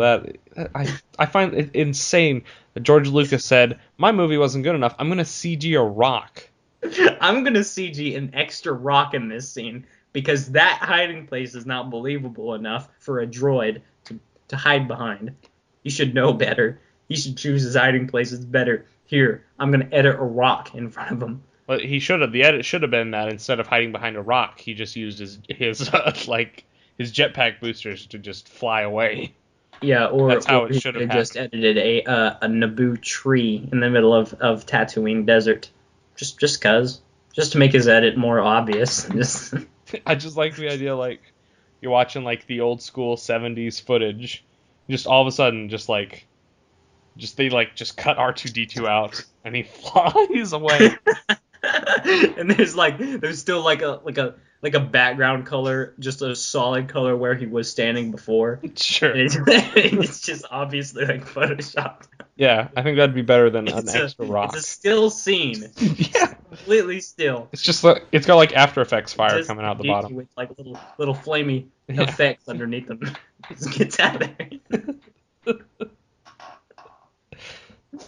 In fact, every scene in Star Wars with R2D2.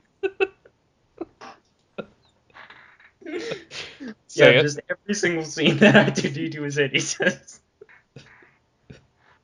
Photoshop flies out. All right, Hmm. let me drink some water.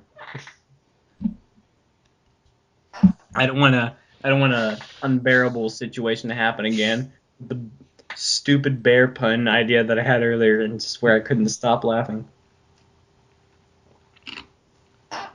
All right. So episode 5. Hmm. This one was really good about edits. Actually, I don't know if they actually made any that I thought were terrible. Hmm. You meet Yoda for the first time. They didn't CG over That's him. good. Good on them, because Yoda, in the original trilogy at least, his puppet is amazing. Like, it looks Yeah. extremely lifelike. And It looks more lifelike than the animated. and Frank Oz is an amazing puppeteer who Yes. played Yoda. And Dagobah looks extremely good. You want Oh, to it's know so why? good. Because they actually made Dagobah. Dagobah is so On, atmospheric, and you just get so enveloped in that swamp. they It's had they awesome. had those trees actually there, the reptiles actually there, the fog machine, the swampy water that was like it was like this was all on a stage kind of area Yeah, that was like yeah, 5 feet above the ground. All the water in there was like in these tubs or whatever, and that was there for several months. yeah. If you were to step in that It'd be after like an like actual 5 months or so, it was gross. hmm Build the stage 5 feet up so that Frank Oz with his little Yoda puppet could have him walking around. They had like holes where Yoda could pop up and walk, Yeah. behind rocks and stuff, so that he I could do that. And I love that idea instead of just green screen. Yeah, my You goodness. guys make a good animated alien that looks obviously fake. Hmm. But the thing about puppets is it doesn't look fake when you look at it. Because it's a physical performance. Right, you can tell that it's not really an animal in real life sometimes, Yeah. but that's the same thing. But when it comes to CGI, it doesn't even look like a real thing in general. Like Hmm. it doesn't look like a real puppet. It doesn't look like a real animal or a real object in general. It's just whatever. You Yeah. should only use, at least I would say, CGI should only be used whenever things are, like It's to rapidly CGI should moving, be or, but not just standing there, unless you're gonna put Smeagol effort into it. Yeah. CGI should be for like developing a concept, not for like the entirety of the effect. Right. If say a puppet has to get from one place to another and Yeah. does this crazy ass flip and fly and whatever like Yoda did, it's fine to CG that part, but not just like every single scene he's in. Mhm. Like you can switch back and forth, that would be fine as long as the CGI is moving in fast moments where you can't really, it doesn't matter really anyway. I think what people, or I feel like I'm sounding Unless all, you're going to Gollum Smeagol detail. I In feel that like I'm case, sounding all high and mighty, do but it. like CGI does have its place in filmmaking, Yes. but practical effects still has its own place in filmmaking, and I feel like people Yes. don't realize that. Yeah, I agree. Like, And real quick, let me tell you something. that's fine. Yeah. Chalk that on the let me tell you something counter. I love like episode 5 and 6 Yoda, or I guess 5. Yeah, 5 and 6. Yeah, I love that Yoda. Like he's a little crazy. He's digging through Luke's knapsack, Yeah. just like throwing stuff. Like this is my light now. I call it. It's mine. Yeah, it's mine. Yeah.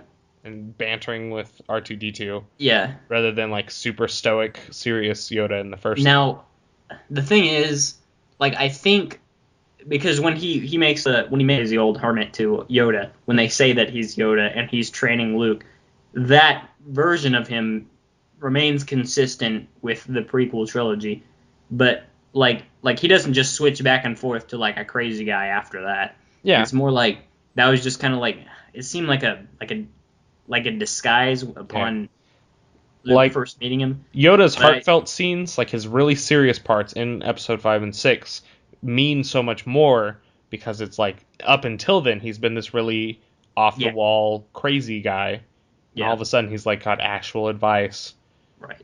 from a Now, if serious Yoda tone. was like that with the younglings, just playing around, like Yeah, keeping them entertained and stuff, but he's not. yeah. No, I'm gonna sit in this The hover wor- chair the because it's cheaper to animate this hover chair than have me walk around. Yep,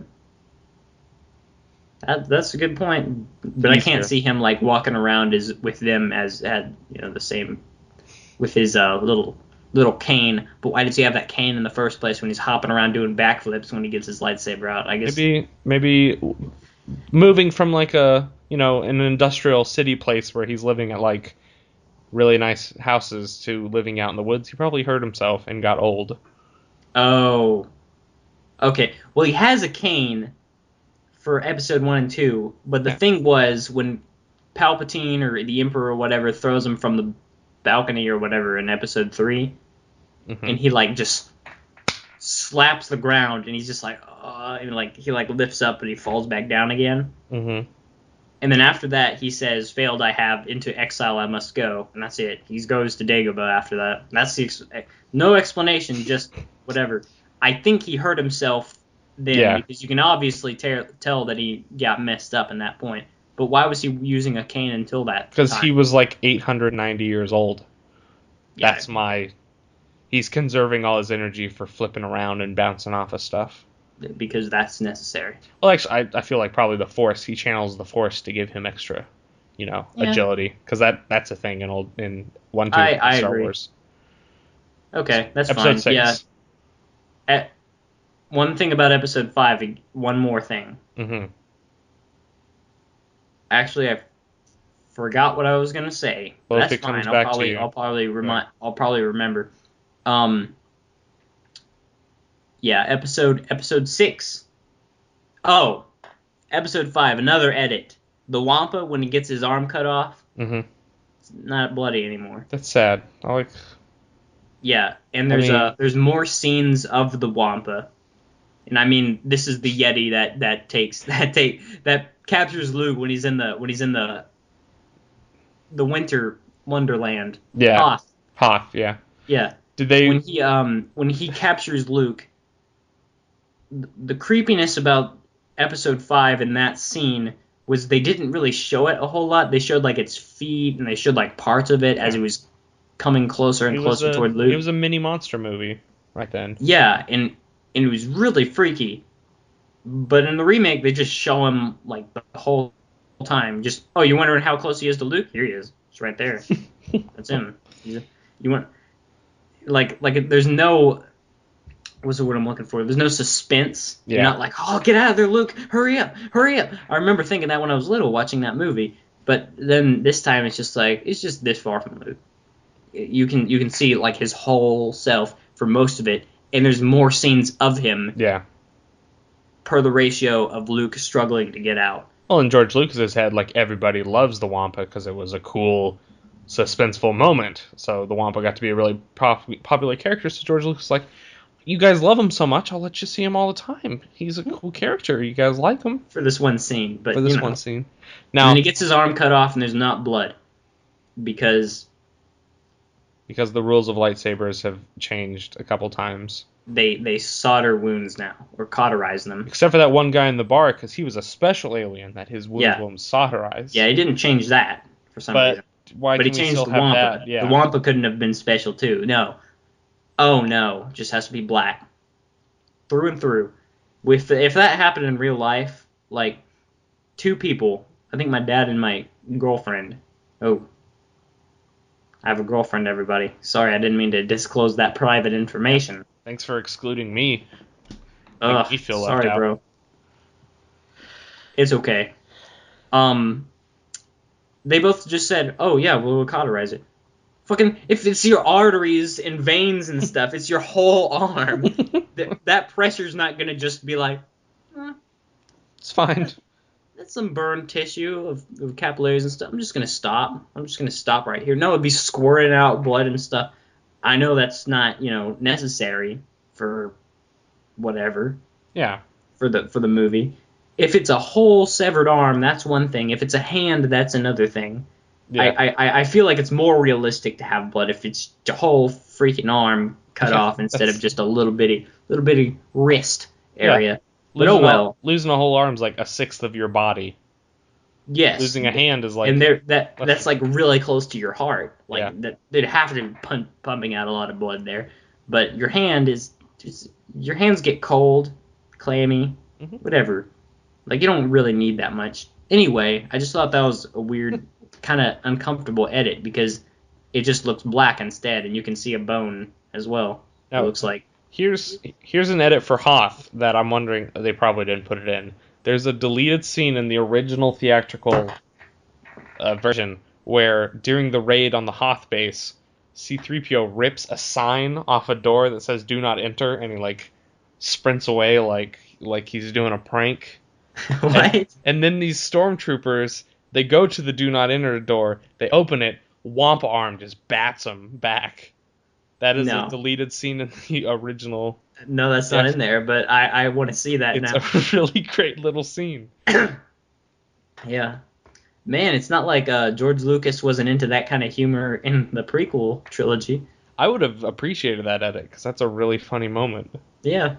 But it's just weird for C-3PO to do that. Yeah. It's just, I have an idea. He's got his arms out in front of him, and he's doing that little, like, hoppy run that he's doing. Yeah. Just rips it off, and then, like, throws his hands up a little bit and runs away. Yeah, it's really funny. Man. Oh, C-3PO. It's a great character. Cracks me up. There's, goodness gracious. I think that's all I can think of for episode 5, but episode 6, several changes. Jabba's palace. Oh my goodness. That Start with pisses this me off. one. Makes me so mad.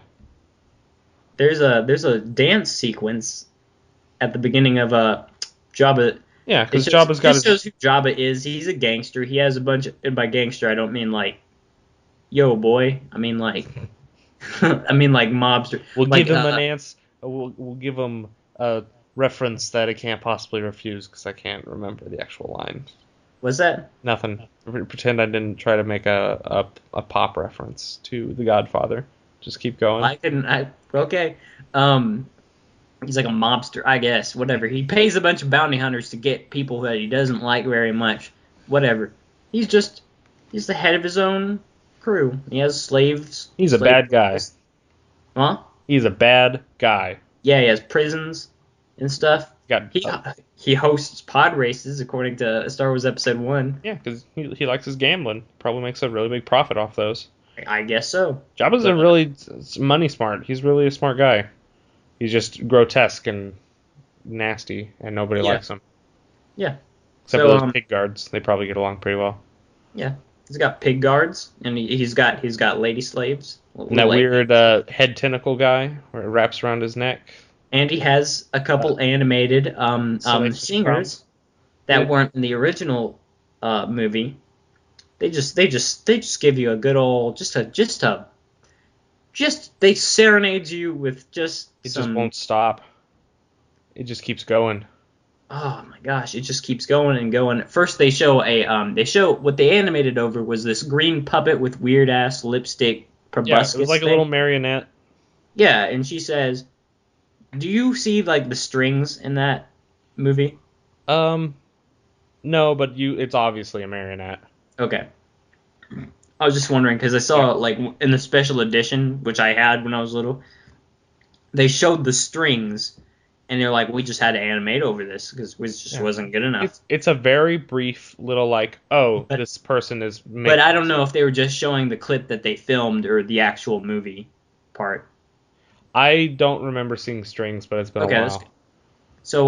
So they're just like, so we just animated her with something a little bit more realistic, and it's a weird ass belly dancing like tapir looking, not even a tapir. Like an That's not even right. overly cartoony, fully CG'd, nasty looking thing just comes out and Yeah. starts singing, and he won't stop. Oh He's, well. Okay, I'm talking about the female one. oh, okay. The female one, the yellow one with the blue spots. I think it was blue spot. I don't remember. She has a Yeah. grass skirt or something. Yeah, yeah. That's all she's wearing. And she's not human anthropomorphic, so it's not like it's that. Yeah, no, no, I understand. Yeah. Well, I'm explaining to the audience. We got to remember we got an audience here, Truman. Nah. And then there's this other Singer, he sings. thing. Yeah, it looks like a bumblebee with a face of a of a Easter Island head. Like, it's already bad enough, but the point where I was just like, that's it, I can't stand it. He hits a really long note and his mouth is open, and you see like phlegm come out of his throat and hit the camera. I was Yeah, and like, he has that like these weird it like salivary glands that are just like hanging around and it's food in like his teeth. he is surrounded by footage from 1970-ish, Yeah, and they've just slapped this yeah, and he nasty. just has the long note. Oh, Yeah, his it pisses me animation is off. about as good as Jabba's in episode 4 before the Blu-ray. Oh my gosh, the Blu-ray. Okay, say they edited that scene of Jabba in the special edition version of episode 4. Okay. After the Blu-ray, they went ahead and animated over that, and it looks more Play-Doh and weird and like he looks strangely darker than everything else in the area around him. hmm Like the special edition Jabba the Hutt, he seems to, although his animation is worse, he seems to actually be there because he's very well lit because he's Yeah. in a desert area with the sun beating down on him and all that. In the DVD Blu-ray release, he's like weird and like you can see the slime like on him Yeah. that is glistening, but everything else is extremely dark. He just doesn't look like he's occupying space there. And when Han Solo steps on his tail, instead of like "Wah!" instead of like a crazy freak out with his eyes bulging out or whatever, he just goes and just kind of cringes a little bit when he Ugh. walks around him. So it's not as obvious that Yeah. he's stepping on his tail, but I mean it doesn't really matter. It's just kind of weird. Yeah. My question though for Jabba scene in the Blu-ray, did they do anything to Salacious Crumb? Because I'd be really mad if they did. Salacious Crumb, who's that? He's the little Muppet looking like The blue poodle. one? No, is the poodle that like hangs out with Jabba, and he's like, Oh yeah, yeah, yeah. No, that's the same. okay, good, because I love Salacious Yeah, I Crumb. love that guy. As far as I know, he's the same. I Okay, don't think I've seen that one with the DVD Blu-ray release, but I know of it. I that's know really of these edits. 3 and 6 I haven't seen yet because we're watching them okay. in steady order, and I haven't gotten to them yet with Mm, Michelle. But anyway, Sarlacc. They go to the Sarlacc. yeah. They edited a beak and some more tentacles to the already toothy Sarlacc, whatever. Yeah. I don't know what the Sarlacc's really supposed to be. I think it's like a worm / plant thing Yeah. with teeth but they're like, this open mouth that's sticking out of the ground. What it needs is a beak that comes out of the open mouth that's coming out of the Yeah, ground. because that's going to be very useful to that animal. Yes, and it will make it look more lifelike. Because what was it? I remember in the special edition thing, George Lucas said it didn't really scream that it was alive. So I decided that what we needed was more tentacles and this kind of a beak that comes up out of the center of its throat. It's like, oh, at the time, I was little. Yeah. I thought that was just the way it was, and I was like, okay. But now looking at it now, it's just like that makes no sense It's like a whatsoever. it's like a More tentacles sandworm. is fine, Yeah. But It's like a it's sandworm and a Venus flytrap, like it's or like a Venus a flytrap pitcher plant. inside of a sandworm, Yeah. inside of a sandworm's inside-out throat. That animal's whole existence, it's a death funnel. Yes, Anything that falls in is supposed to slide until it reaches the stomach. That's yes, doesn't need a beak. Doesn't need to tear up its food. yeah. No. It's a plant, pretty much. Yeah. Lives thousands of years in the middle of a desert Mm-hmm. with little sustenance, but it just Plus, what was he you said can he have said plenty over a of thousand you will be digested over the course of 1,000 years, which means that it yeah, Phil. But digests its food. that Sarlacc has plenty of food because it can eat all the sandwiches there. Whoa, Pun City. that was barely tolerable. That was unbearable. That was All right, I feel proud of that. Let's move on. I actually would give you a pat on the back if we were It's all right. not I talking give about myself a pat on the back. Okay. Well, give yourself another one for me. There you go. He actually did it. I did. Just letting you guys know he actually patted himself on the back. All right. Rest of episode 6. What happens? All right. So there's the Tatooine. He goes to Dagobah again. Mm-hmm. Death Star. I don't know much about the edits in this area of the movie. I know that Yoda, he dies. I remember what I was going to talk about episode 5 about. Oh yeah. Before I get to the last scene in Star Wars, because I know like episode 6 from Darth Vader fight on, I know about the edits made there. Okay. In the middle, between time, I don't think there were many. I don't remember them, but there was a theory, okay, that Yoda, when he dies in episode 6 and he just kind of disappears, there's a theory that he was a ghost all along, a Force ghost all along.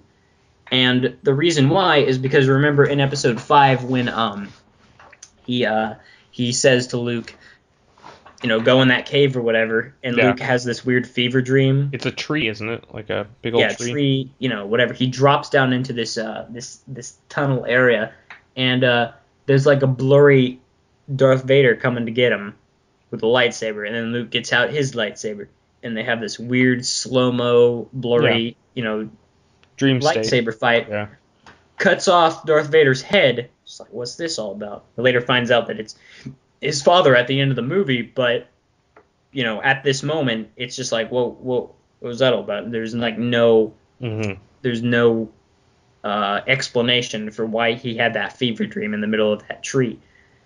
Now, what the theory is that when Order 66 was executed in Episode 3, and Anakin had to go out and kill all the Jedis along with the clone troopers.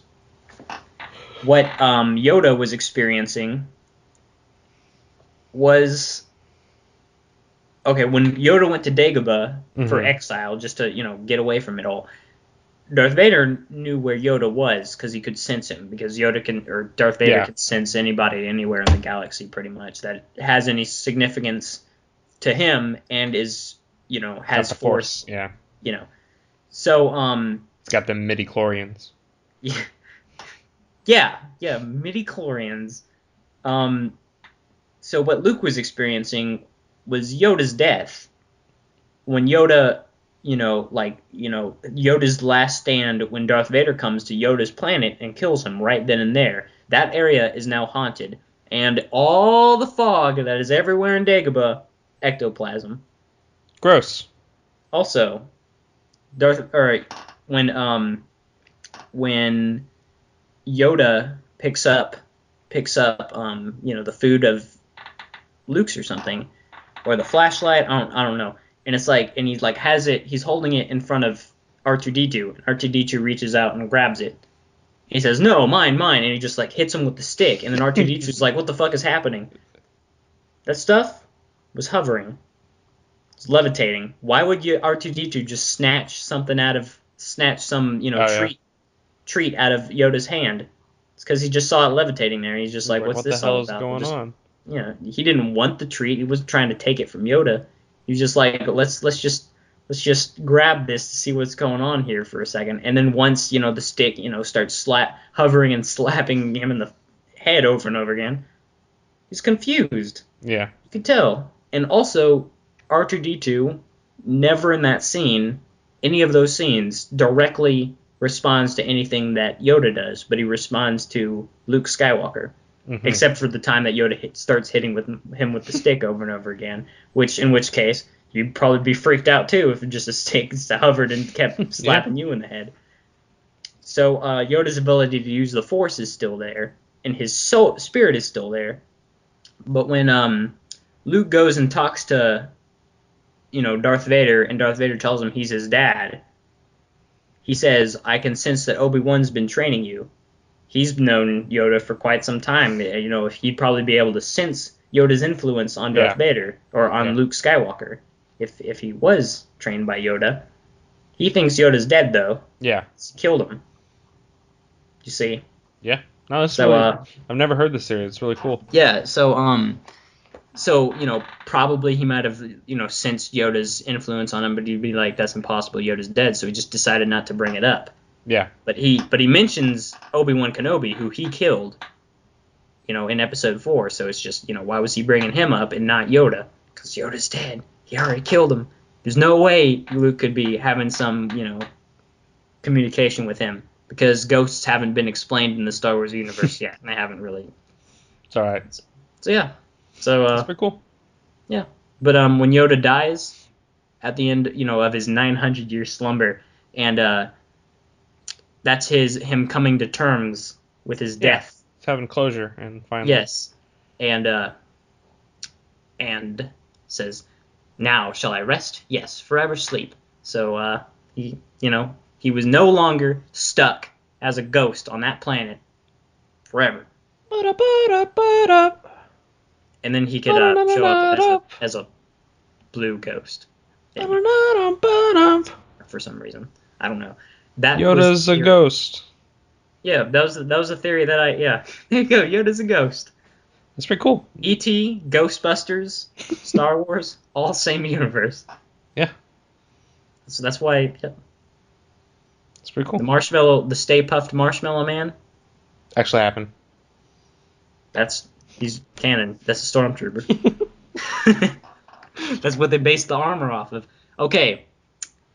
I'm going to skip up ahead to the last final lightsaber fight between Luke and Darth Vader, and then the Ewok scene at the end of the movie.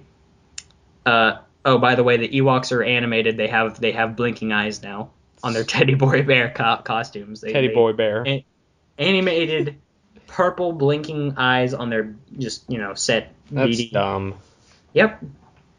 I wonder how Warwick Davis feels about that. Huh? I wonder how Warwick Davis feels about that. Who's Warwick Davis? He's the dwarf who played like the main Ewok that hangs out with Leia. Oh, Wicket. Yeah, plays Wicket. Little Ewok named Wicket. I don't think he's named that in the movie. They didn't really give him a name in the movie. They didn't even call him Ewoks in the movie, so it doesn't matter. Yeah. Anyway, you remember that one scene in Episode 4 where a stormtrooper bumps his head? Mm-hmm. George Lucas makes that louder. Well, that's kind of funny. That is good. That's a good one.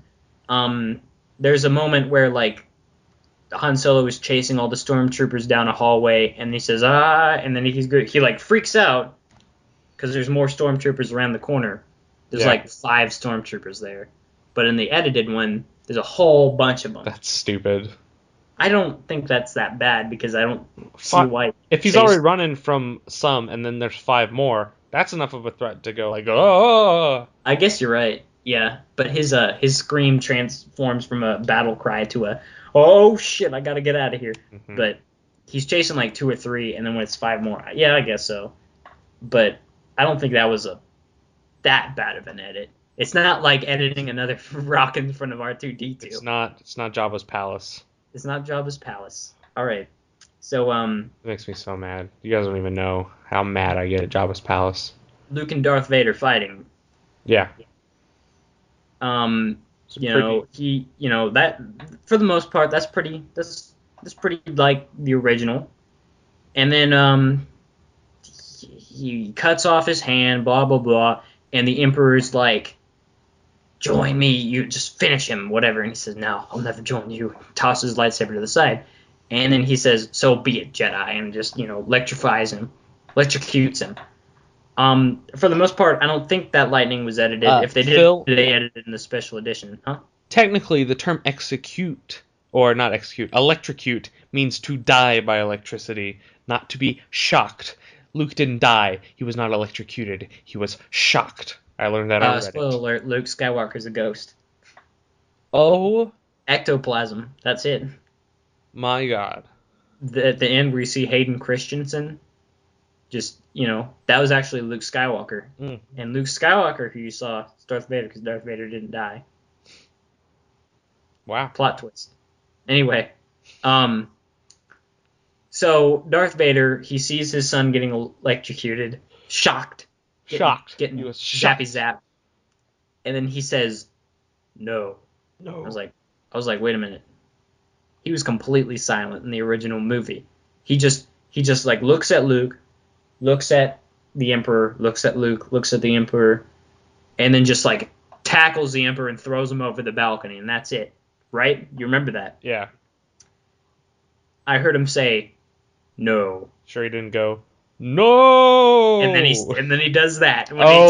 That's stupid. That's so dumb. He looks at Luke, and he says, no. And he looks at the Emperor and Luke again, and he says, no! Just like he does in Episode 3, grabs the Emperor, throws him over the balcony. That's so stupid. I agree. That's really... And then Luke takes off his mask, and they edited off his eyebrows. That was another thing that they edited. They edited off his eyebrows because they were burn wounds all along. Are you supposed to emote if you don't have eyebrows? He had no hair on eyebrows in the original, and they just edited out his eyebrows instead. Like no bushy eyebrows, no more, just skin there. They also made his skin more bluish tint for some reason, I think. Well, I mean, if he's essentially a corpse being kept alive by robots, like I guess that kind of makes sense. I think it's fine. It's just another one of those R2-D2. Let's just put another rock in front of him for good measure moments. It's just you didn't have to, George Lucas. He's gonna like look at it 20 years from now and he'd be like, why didn't I do this too? He just needs to make his movies like he's not gonna touch them again. And then nothing's gonna. In 15 years, I'm gonna call it George Lucas. He's going to re-release all of them, but he's going to use modern technology to edit them back to the original. Yep, because the originals aren't going to be around anymore. Yeah. Be like, I need to add another string to make this look old, like it was before, like a classic. Nobody's taking my art seriously anymore. Anyway, but it's okay because George Lucas doesn't have ownership over it anymore, so can't. Haha. There we go. All right, Phil. Mickey Mouse owns it now. Ewok ending, the finale, just the conclusion, the whatever. Speaking of Disney, yeah. Know what else Disney owns? Marvel. Yes. Wolverine versus Luke Skywalker. Yeah. Phil, I think What? I'm gonna do a new precedent on this episode because this second half is already almost an hour and a half long. How about double intermission? We'll have an Act 3 to this episode of the podcast. Oh, snippity snap. Let me just say the end of episode 6. Okay, go. Ewoks the Ewok celebration, the song instead of nope nope rub nope nope. I don't even know how it goes. I didn't even know it until like yesterday. I didn't know that was a thing. They changed that for the better, I think. Okay.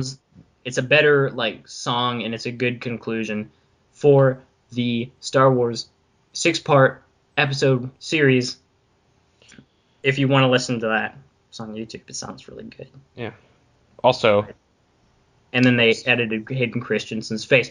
Fuck that noise. yeah. Fuck it. That's it. Episode 7 soon. Coming to a theater near you on May 15th, 2015. Something like that. Yeah. May 15th, 16th. I don't remember. Um. You got Okay. another idea? You say? Intermission. We're gonna do a double intermission because we got to talk about the movie I saw last night. Oh, you're right. I forgot. Yeah. All right. Be back for Act 3. Yeah, this is a good episode. All right. Bye, guys. Bye.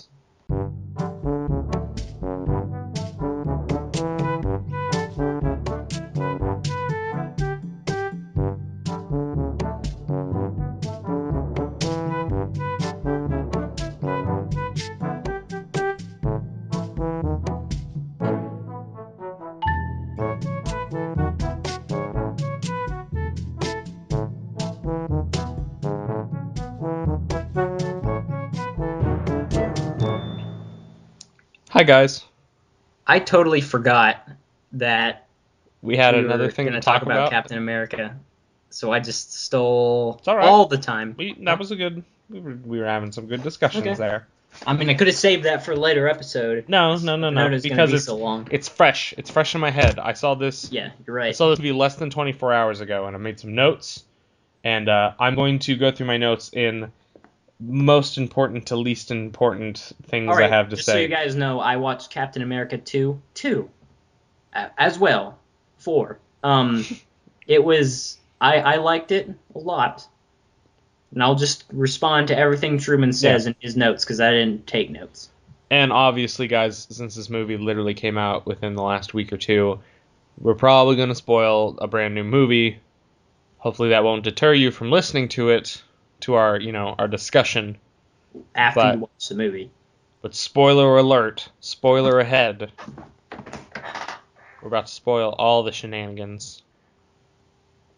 So first of all, I went to Captain America 2 with a friend of mine that I've never been to that kind of movie before, or maybe a movie at all with. Yeah. And I super enjoyed his reactions to watching things happen.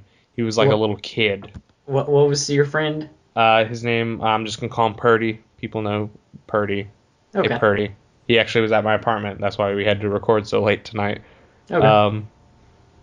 But I didn't realize like how much he loved the first Captain America. Like he's been super into these Marvel movies. Oh yeah, man. Which is awesome because normally he's just like, let's talk about football. You ever watch that basketball? Sports. But he was a little kid. Like, spoiler alert, when Samuel L. Jackson dies, he was looking at me and he was like, no, he can't do it, he can't. And I was like, I don't know what to tell you, man. And spoiler alert again, he doesn't. And then he was like, hell yeah. He's like, they're like, he's dead. It's not dead.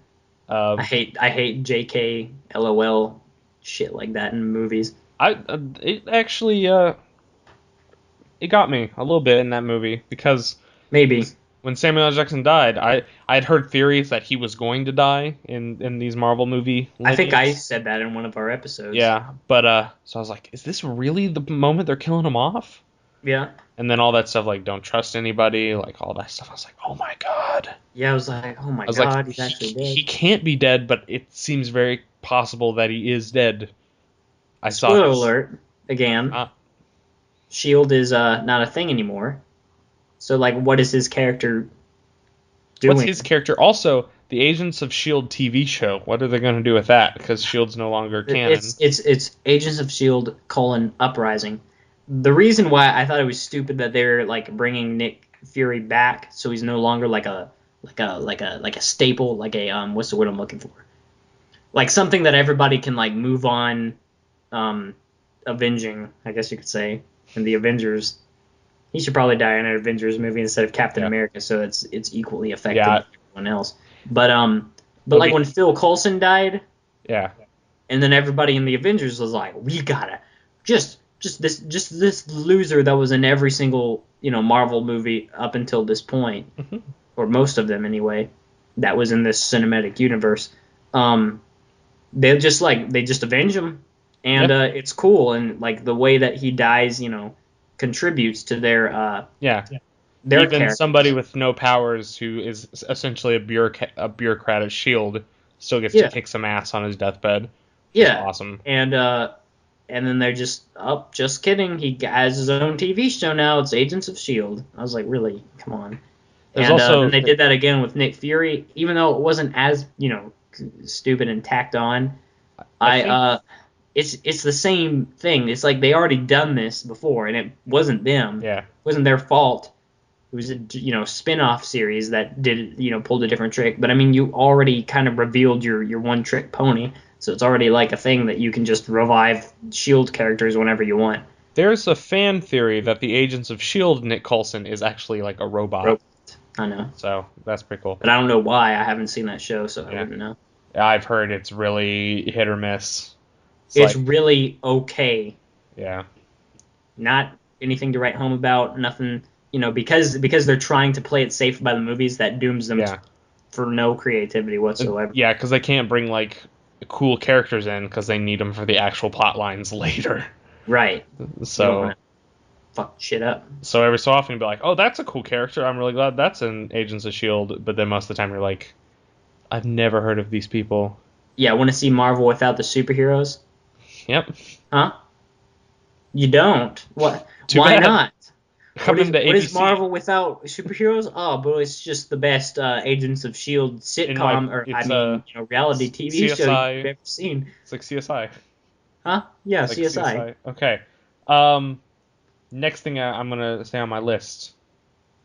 I don't know if you recognized him, but I was so happy. It wasn't a cameo because it wasn't like a character who got a special moment, but there was an actor in Captain America 2 Winter Soldier that I was so happy to see in a mainstream Marvel movie. Danny Who was? Pudi of Community fame. He plays Abed in Community, which is a sitcom comedy. Who's this He's guy? he was one of the tech guys. He's got a face to face moment with Captain America. He like opens the door and everybody turns and like gets Yeah. up. And I was like, holy shit, Abed's in this movie. That's so cool. I don't know who that. I still don't know who you're talking Yeah, about. no, I'll have to show it. Anyway, it was just really glad. He's one of my favorite like sitcom actors, and he got an actual movie role, which makes me really happy. He was like All right. he was like Screen Tech 1 or whatever, but he has like two lines. That was really cool for me. I was really excited Yeah. for Danny. Next thing on my list. I gotta Fuck. say, sorry. Go on. Go ahead.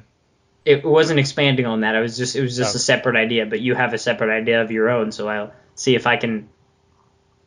fucking fucking product placement in Captain America: The Winter Soldier, just everywhere. Really? Like I normally don't like key into that stuff. Oh, well, I know the vending machine is the only thing that I remember. The There was hub above Starburst, it. there was Chevy, there was Apple. It was just like just all the Oh, I time. remember the Apple thing. I would I mean I don't like have specific examples, but I just remember in a lot of scenes I'm like, there's products there, there's products there. That's really weird that all those candy bars are facing the screen right now, facing the camera. Yeah. Yeah. I don't know. I just maybe all movies are that bad. It's just I've finally awoken. I have come out of the Matrix and I've I wonder. realized I wonder how easy it is to film a movie without product placement, though. really hard because they Because get a yeah, lot of money. and I don't know if they like. Do you think that they're intentionally doing it so that they get money from the companies, or if they're Yeah. just, let's Yeah. just fill this up with gum and chips and stuff of some kind? That was a this or that question, not a yes or no oh, question. The it's not second, just like, oh, it's cool that Captain America drinks Pepsi. It's like they need those companies for funding. And it's like right? we don't necessarily want to show this shot of Captain America getting in a Chevy pickup, but we are obligated to do it, or else we can't pay for the movie. That and the fact that it's probably hard to make your own brand of car and just Yeah. like build your own. Well, there's a difference between like advertising a product in a movie and just it happens to be there. Was it Because not? It happens to be there. sometimes, like, there was obvious scenes, like there's a time like they didn't have to show it this way, but like the Chevy pickup drives right up to the camera, Chevy logo just right in the middle of the screen. Okay. Stuff like that. I didn't notice that. Or like when the guy's stuck in the vending machine, like all the starbursts are aimed at the camera. Oh, okay. Stuff like that. All right. You can do product placement well and not just have it like blatantly like, Oh, there it is. by the way, guys, by the way, you want some Pepsi? Where's Waldo? Oh, It's right in that third of the screen. I yeah. see him. It's just the big old, Waldo standing right in the fucking middle of the. I can't see anything except Waldo. Product Okay. placement, whatever. Next thing on my Metaphors. list, I have an issue with Falcon. Why? He is being chased by jets that are going at supersonic speeds, and they have to wear masks because it's unsafe to go that fast without a mask on. But yet Falcon's just talking, flying around at the same speeds. He's got a rocket-powered backpack. I was just like, Yeah, you I should don't know, probably have a mask. some sort of respirator, because he's Like not a even like Rocketeer mask. shouting over the walkie-talkie. He's just like, I'm coming in. I'm rounding this current turn, I didn't even think of that. chit-chatting. That might have bothered me if I thought of that when I watched that Once movie. I like made that connection, You sure jets are chasing him? I thought it was just turrets on the ship. no, they like scramble a bunch of planes to take him down Oh, because he's a threat. okay. I watched this movie yesterday, Phil. I know what I'm talking I saw it about. 2 days ago. Yeah, So the yeah, night but before you're you- also sleep deprived and your brain's not working. Okay. But no, Falcon was a really cool character, but he should have had some sort of respirator. Also, one more thing. Yeah. He like flies for a good 15 minutes in that film, and then his thing breaks. Yeah. When his soldier breaks it. I hope he's in the Avengers. Yeah. There's some more crazy moves. Or like That'd be him and War Machine from Iron Man 3 or whatever. They should have a spin-off. cool. Best Buds. That's Buds. the name of the spinoff. Iron Patriot, Falcon, best friends forever, BFFs. Yeah. The Avengers spinoff. Yeah. That's the subtitle. The Avengers spinoff.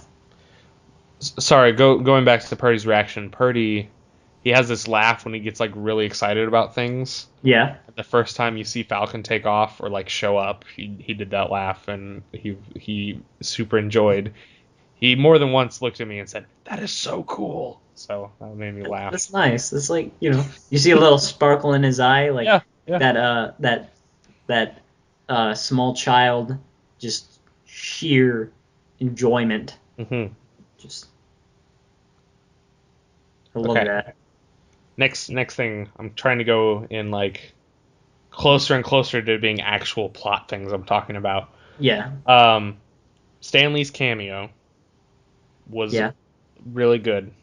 Yeah. Sometimes Stan Lee cameos aren't that great, but Yeah, I when sincerely Captain enjoyed it. America steals the Captain America costume from the Captain America convention or mannequin In thing, the Smithsonian, yeah. Smithsonian, Yeah. and then Stan Lee is the guy who's I'm getting so fired. I am so fired.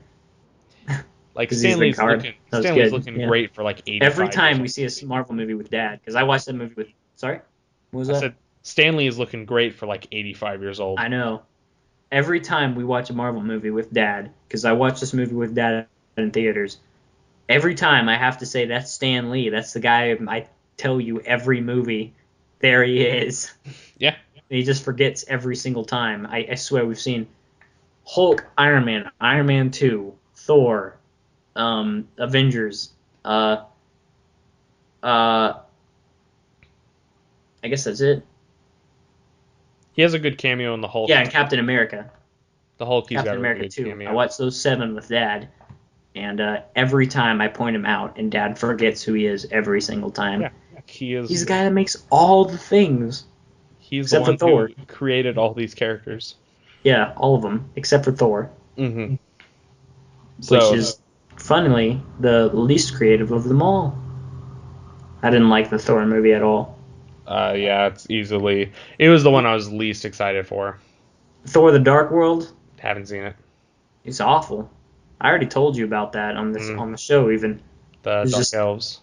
dark elves, frost giants, There's like lords, elves, orcs.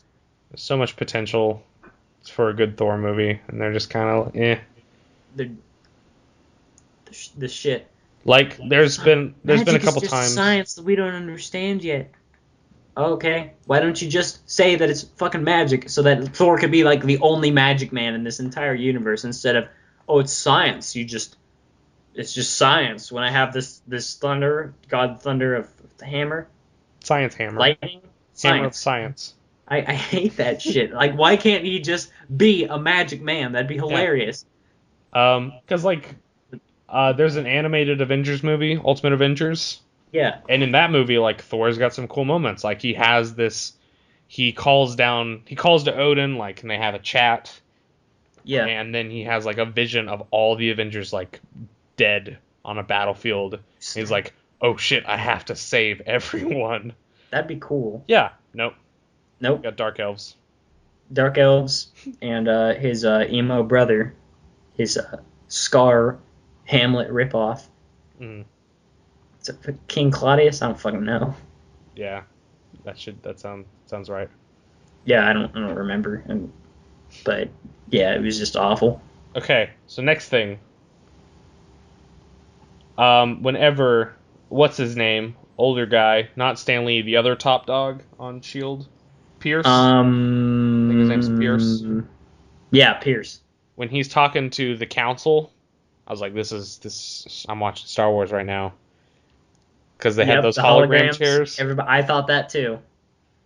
I was like, I'm watching Star Wars. I thought I was just watching too much Star Wars to begin with, so I No, didn't really bring it up when I was talking about it. I was just yeah, like, okay, every hologram Star Wars, really, Phil, really? But they're it's talking like about politics and the embassy. They weren't saying that, but I don't feel like if that was a real world situation, that is not like the best way to project like communicate. people like in like Avengers or whatever. They're just like on a screen, aren't they?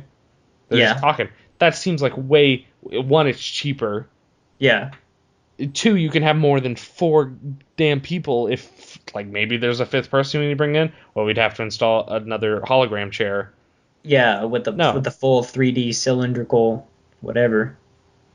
there's a couple times that movie in this movie, Winter Yeah, Soldier, where I'm like, yeah, I understand Shield's supposed to have this cool tech, but this is unnecessary. All these yeah. It's hologram like screens. yeah, it's what's the word I'm looking for? Not obsolete. It's excessive. Yeah, I guess Yeah, unnecessary is the best yeah, way to put it.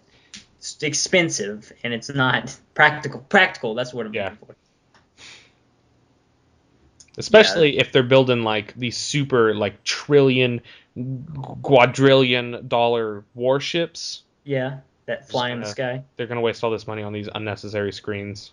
Yep, tax dollars. I don't know how it works. How do they get all that money? Probably taxes. I'm not sure. Okay. If they're Um. likened to the CIA at the end of the movie, but we'll get into that. Next thing. Remember how whenever the Winter Soldier and Captain America are duking it out, and Captain America gets shot a couple times. Yes. Maybe that's because he's wearing a goddamn 80-year-old uniform. Yeah, and not the bulletproof whatever that he had before.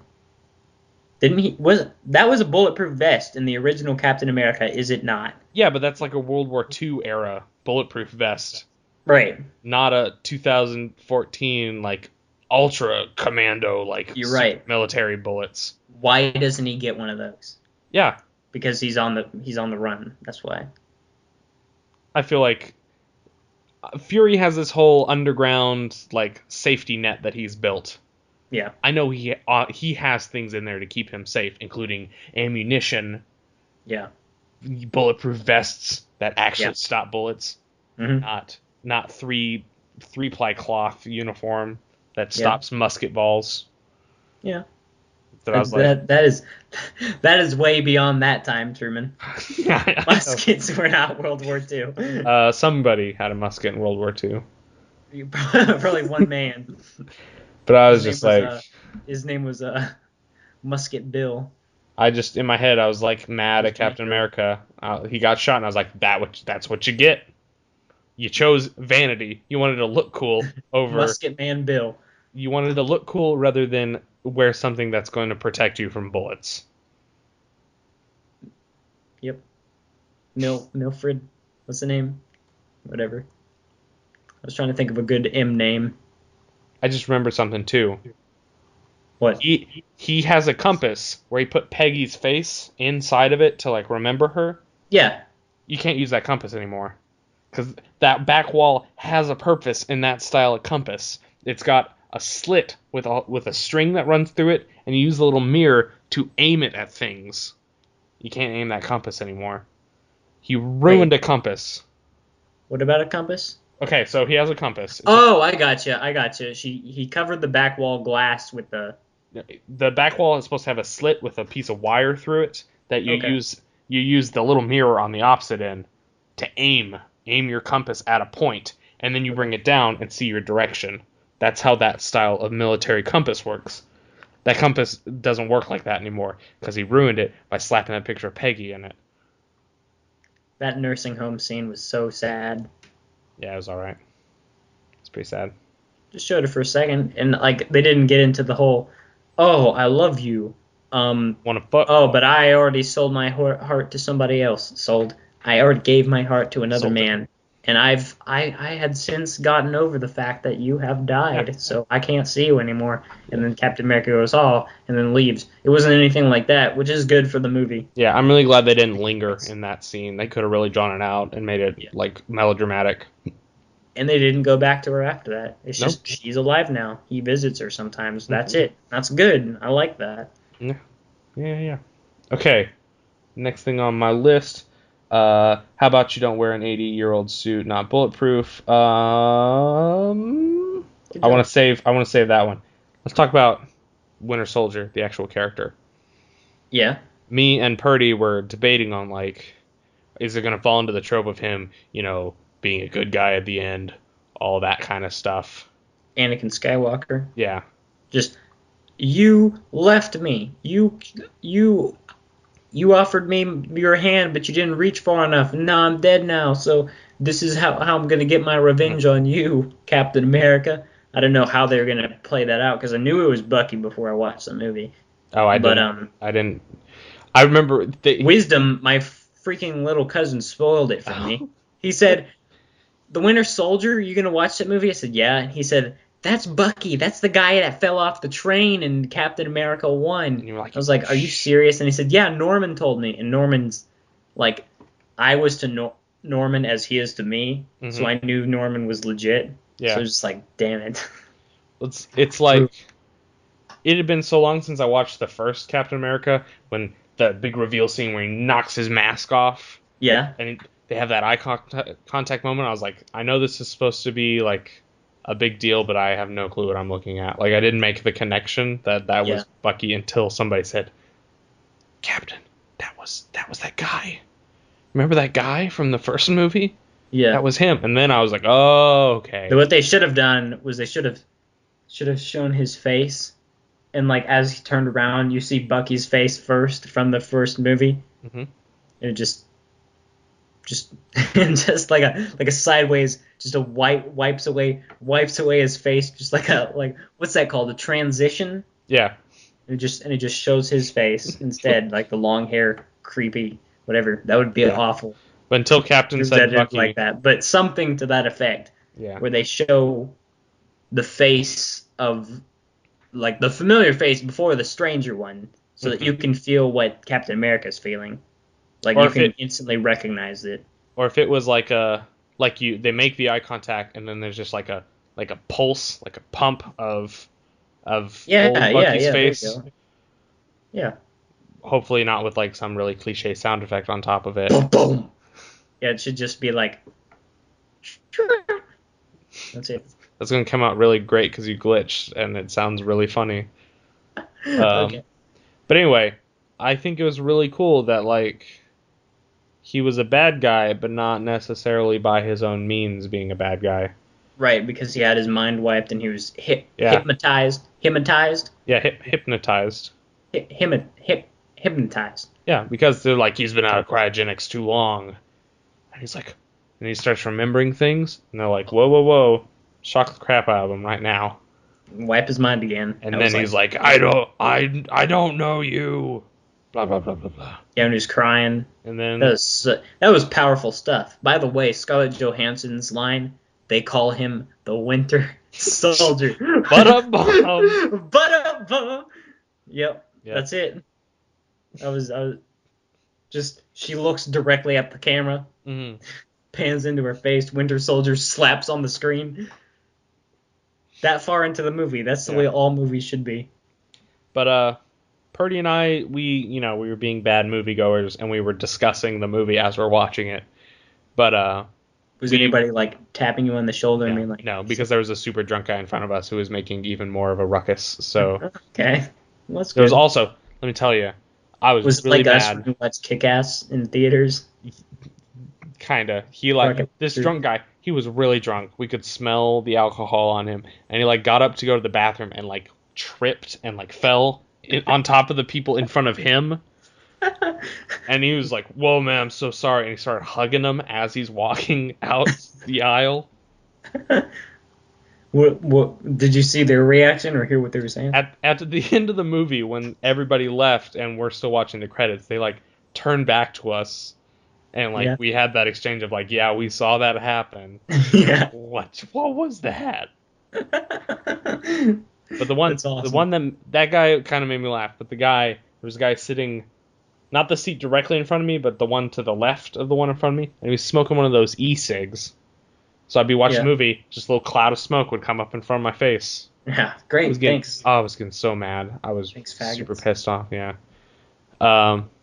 Anyway, Bucky, we're having a discussion about whether or not he's gonna do the whole cliche like, I'm not a bad guy anymore. Yeah, And but he didn't. he didn't. But we were left with the feeling of like he's gonna figure stuff out because he doesn't. Oh, at the end of the movie? Yeah. Yeah, but he still doesn't have his memory, which was good. Yeah. Like I thought it was really like realistic. Like when he sees his memorial. Did you see after the credits, right? Is there like a super secret scene all the way at the end of the Yes. credits? No. Okay. It was really late. He's at his memorial. Like, you know, the Captain America crew thing that, you know, whatever. The DK crew, the CC crew. Put your where hands they're together like showing all the if you memorial are the stuff. Cap. And he says the James T. Barnes thing, or James B. Buckaroo Barnes, whatever his middle name is. That gave him Buchanan. the nickname Bucky. Buchanan Barnes. Buchanan, yes, that's right. He sees his memorial and he's just like, oh, and by the way, he's wearing a ball cap, which is disguise in this movie. Yeah. If you wear a ball cap, You gotta wear a hoodie, but just barely put the hood on, and wear. no, that's not this movie. This movie is just all about the ball caps. No, you ball cap and then you put a hoodie on over that because that's what Samuel L. Jackson wears. That's what Captain America wore. That's what Black Widow is wearing when they're at the mall. You gotta wear cool shoes, cool sunglasses. Gotta wear one of those really thin hoodies, and a baseball. I don't think he was wearing I don't know. He's just checking out his memorial and he just goes, or he doesn't make that noise. His eyes get wide and his mouth kind of drops and he's just like, oh my god. He doesn't say that, of course. He's silent. He's silent through the whole thing because that's him. That's him. He's got no personality anymore. Yeah. Yeah. It just shows him realizing what's going on. Yeah. Or not realizing what's going on. It's realizing, asking questions in his head. That's it. Yeah.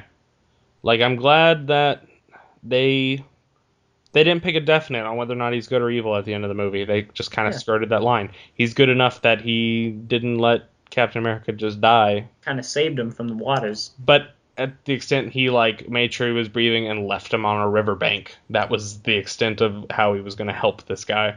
Well, yeah, how was he going to bring him to everybody else when he was the one who was trying to kill him up until that point? That'd be the thing, like, if he would have carried Captain America to help, then he would have crossed too far into the, like, I'm good now line. Yeah. So. Yeah. And also, if he just would have let Captain America drown, then I'm too bad now. Yeah. So So yeah, they just left just him there. they're just like, Neutral. nah, we'll just figure it out. We'll just Just whatever. true neutral. Okay. Neutral. So on my list, I'm to Neutral. what I consider the coolest part of the whole movie. What? You want to guess what it is? Mm, I give up. The fucking Nazi computer. I that I was like, that oh, crossed my mind, but I thought you were talking about like action sequences or something. like even with all the cool action, I was so like That not old expecting, style. and it was so cool. He was like crazy evil looking, and there was It's like cool banter I'm just kidding. because he's like Captain America gets really mad and he punches that screen. So then just another monitor opens up and he's like, "What was that supposed to do to Yeah. me?" Stop. I found that was it was so cool. I enjoyed that so And much. then that whole building gets bombed, and that guy's dead now. Yeah, but he already finished his program, so Yeah. All right. I always thought that was just weird. Like, hold on. What happens? So that place gets bombed, and they both survive completely, yeah, just because under a rock. And well they he throws Black Widow in and then like the shield is covering most of the blow oh right, I forgot. because it's vibranium and it protects him from everything. How did he escape from that place again? He used his man strength to push a rock and they ran away. Oh, they just ran. Okay. He carried Black Widow away because she was unconscious. And then Okay. they I go remember found. like he was getting up while they were searching the area, and I didn't know he was able to escape from that area while they were searching. I didn't He got remember. out of there like right before they got there to search. Okay. All Um, right. Next on your little bullet point thing, or is that it? I'm just. I thought Nazi computer. I wish Nazi computer had a bigger role because I had questions like how human is he still? Like is he boiled Yeah. down to a piece of software? It was just crazy. I want like a whole movie about Nazi computer. Yep. I thought it was I thought it was cool that Hydra from Captain America was part of Shield all along. Yeah, It was crazy. and And the then whole Captain America was like, "This needs to be burnt to the ground." Well, Nick Fury, Samuel L. Jackson was like, "No, we could save it." He's like, "No, it's trash. It's trash. Throw it in the trash." So he did. Hydra was Shield all along, but Nazi computer like he made all the world hate itself. Like he was the one was like, you guys have to go make those revolutionaries like shoot this assassinated guy because I've Mm-hmm. worked the algorithm out that is going to work towards our final goal. It's crazy. Nazi computer ran everything. That was awesome. He's so cool. It was pretty cool. I I wonder if Red Skull's going to be Captain America 3. I audibly said, "Holy shit!" when that computer came on. I was so happy. When it came on, he's like, "Hello," and I was like, "Whatever." I was like, "Oh my God, it's him." And Dad's like, "Who him? What are you talking about?" I was like, "It's the Nazi guy." He's Swedish. He's not German though. Remember that. But he's Nazi. He's like, "You German Nazis." And he's like, "Correction, Captain America. I am Swedish." Swedish. That was good. I just in the first Captain America movie, I really liked that character. He was a really Yeah, cool, crazy scientist, and then he got to be supercomputer. that was pretty good. Yeah. Just the time that I was just like, "Oh geez," was what at the very end where it shows like all the Shield agents, the ex-Shield agents in a line training with pistols and shooting bullseye, bullseye, bullseye, bullseye, like right in the like silhouette of the man's chest over and over again. Hmm. And it pans over the line of all of them shooting, and it zooms in onto one of their shirts and says CIA. And I was like, "Whoa!" That was what I thought was just Hmm. crazy, crazy. I I kind of wish you hadn't told me about like what you know. Oh, government's watching us. Like I wish I could have gone into that with myself because then like I was even more expecting it I think, because you well, I told just knew me. it from all the trailers. Okay. I was kind Like, of oblivious to trailers on this movie. I didn't really look into okay, it that yeah, much. like I saw like 9 trailers because they released so many teaser trailers. Like, I probably wouldn't have gone to the theater to watch it if Purdy didn't miss my birthday. I was like, I'll buy you a ticket. I was like, okay, yeah, sure, Hmm, free movie, I'll go. all It right. wasn't really on my scope of like must see movies, but I'm glad I saw it. Movie. Yeah. I liked it a lot. Did you? Okay. Do you enjoy Winter Soldier more than the first one? Now, I'd I'd give the first one 10 out of 10. I'd give Winter Really, that Soldier, high? It's a perfect. yes, It's a flawless movie. flawless movie. Avengers 10 out of 10. Hmm. I'd give, Iron Man, I would give like 7.5. Iron Man 2, 8. You know, um, Thor 2 out of 10, or 3. Not that low. It's not complete garbage. It's like a 6. It's a D.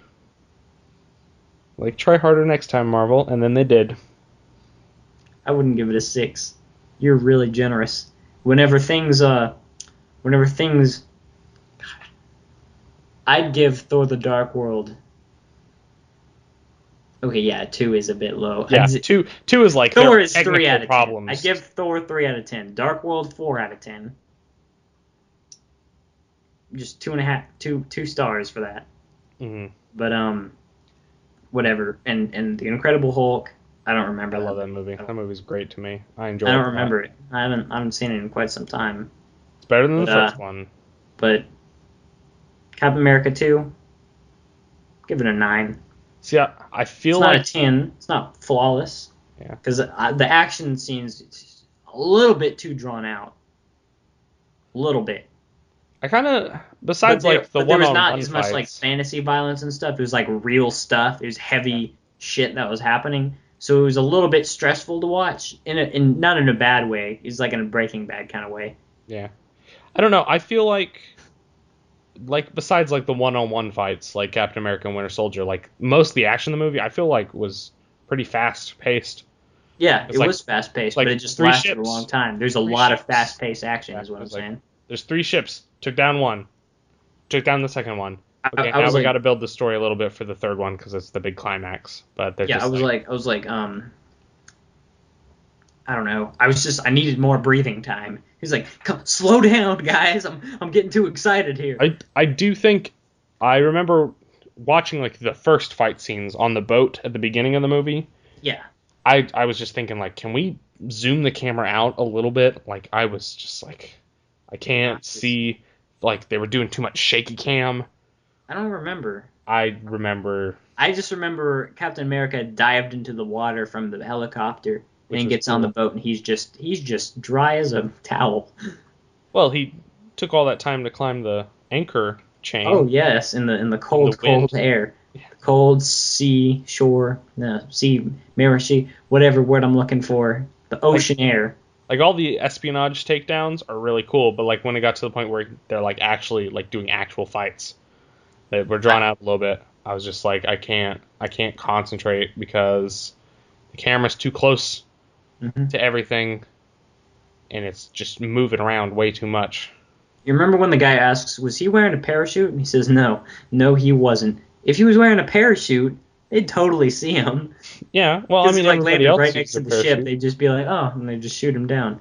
But The other agents used parachutes, just not Captain America because he's cool. I guess you're right. They did. But I Weird. guess Captain America did like clean up most of the exterior bad guys from the Yeah. boat. Also, he just should have had wet footprints when he got on there. He should have been squishing in his shoes. That's his fault for diving into the cold ocean Hmm. instead of just landing on the boat with a parachute that everybody would see him. He should have had squishy shoes the entire time. Is what I'm saying. Every fast paced stepping and stuff, whatever noise. Yeah, yeah, that noise. Everything should have been that. That's just my. Mm. I would. This movie would be 10 out of 10, but it's not. It's 9 out of 10 because Captain America didn't have squishy shoes at the Hmm. beginning of the movie. Yeah, I definitely See, I don't know because the Winter Soldier is so new in my head. I feel like I like it more because it's brand new and Everybody says it's shiny. better than the Avengers. I don't I think it's no, better than the Avengers. because the Avengers It's got all the cool factor of like, oh shit, it's the Hulk everybody. and Captain America, even Black Widow, who's not as cool, but we also have Hawkeye, and She's also not as cool. but he ran out of arrows, which kind of sucks because he doesn't have superpowers. Yep. But then Hulk smashes Loki up, and you're like, yeah, yeah. Now if say what's her name? Scarlett Johansson. Hot guy. Bruh. No, I'm just Hawkeye wasn't in Captain America too. I just needed to make that pun Joke, again. yeah. Mm-hmm. If what's her name? Black Widow was Black Widow. replaced with Natasha Romanov. Thor. I don't know, Oh. just somebody else, just one of the other Avengers. Ant-Man, I don't give a shit. Well, Just in in the Captain America movie. It would have been like Avengers-esque where like everybody has their own different things. Whatever. yeah. Anyway. See, Black Widow's was like Nick Fury's right hand man for a lot. Whoa, man. Whoa, man. Because I know, like in the Ultimate Avengers movies, the animated ones, she's literally like standing next to him at all times. It is his go-to. Mm-hmm. Well, I think there's one last thing to talk about this movie, and I think we're pretty much done. After credits, not the after credits, but just the after credits. Mm-hmm. So there's the guy zipping around in the asylum, Yeah. and then the lady with the blocks with the telekinesis. Mm-hmm. They both seem to have something wrong with him, like the guy zipping around at supersonic speeds or whatever. He's clutching his head. He just can't. He just can't. I don't know. Can't something. Just can't. Just can't. And he just zips around, and he suffers in this corner of the glass asylum, and then struggles with something in this corner. And then it shows a creepy girl playing with the blocks, levitating them, and then she just disintegrates them or something. You saw that, right? Yeah. You know who they are. Is it Quicksilver? And Scarlet Witch? yes, but you know who they also are. Magneto's kids. Well, you know who they also are. Aaron Taylor Johnson and what's her name? And Just shaking my head because I don't know who that is. Elizabeth Olsen. And they Like Mary-Kate Olsen? sister of them too, I think. And she's not as much of a fuck up, I think. Aaron Taylor Johnson is kick-ass. Oh. And she is whatever. They're both starring in the new Godzilla movie along with Bryan Cranston is what I'm getting at. Cool. That's it. Aaron Taylor Johnson is going to be Bryan Cranston's Bryan Cranston's son, and Elizabeth Olsen is going to be his wife. So they're playing husband and wife there, and brother and sister here. That's weird. No, it's called acting, Phil. Pacting. More like hacting. More like facting. Fact. They're actors. So, if you want to send us an email, or send us stuff on Facebook or something, ChatmenShow. gmail.com. check us out on our YouTube, which you're already You're already here. Might as well just click the subscribe. Maybe like it. Subscribe. Just subscribe to our banter. If you want to have a 2-hour long episode again, just let us know that to stop. Yeah. Just if you think we're going on long enough, you could send us a comment and say, I think you should have cut this part out and not said anything about this here because that's unnecessary. Tell us how to whittle down our episodes next time. Phil, we've gotten better. This is just an extra long episode. Yeah. All right.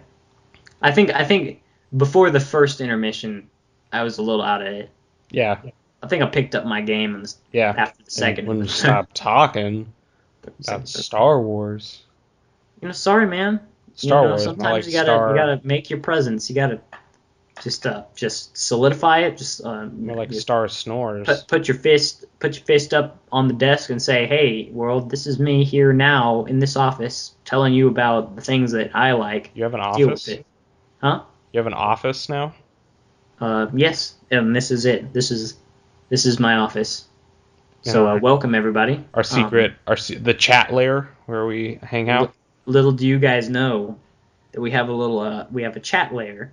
Yeah. We do our things, and I have an office in this chat layer that Truman doesn't know about. I don't. So the chat layer that's secret to you guys, I have an office that's secret to this guy. I just sit in the lounge. You know, we got a fountain out there, a couple couches, nice leather couches. Not a couple couches, mind you, a cup o' couches. Yeah. Just a whole cup of them. Mhm. It's a relatively large cup, but it's not large enough to sit in. It's just those couches are just there for show because they're too small. Yeah. Just so small. I didn't say I sat on the couches. I'm just in the room with the couches. Yes. I stand up and record. You can sit on the couches, but like you're not gonna get anything out of it. You're really uncomfortable. It's probably smash. They're also full of liquids because they're regenerating couches. You know who's sleep deprived? His name is Phil. He's talking about offices and stuff, huh? Chat layer. The chat layer. And we contact our guest with the Chatellite. It's a satellite for the Chatmen. That is the best thing. I like that, the Chatellite. I really like that. Like, that is oh my gosh. Guys, you're listening to this episode right now. It's probably gone on for too long, but I just want you to know that was a very clever thing that Truman just said.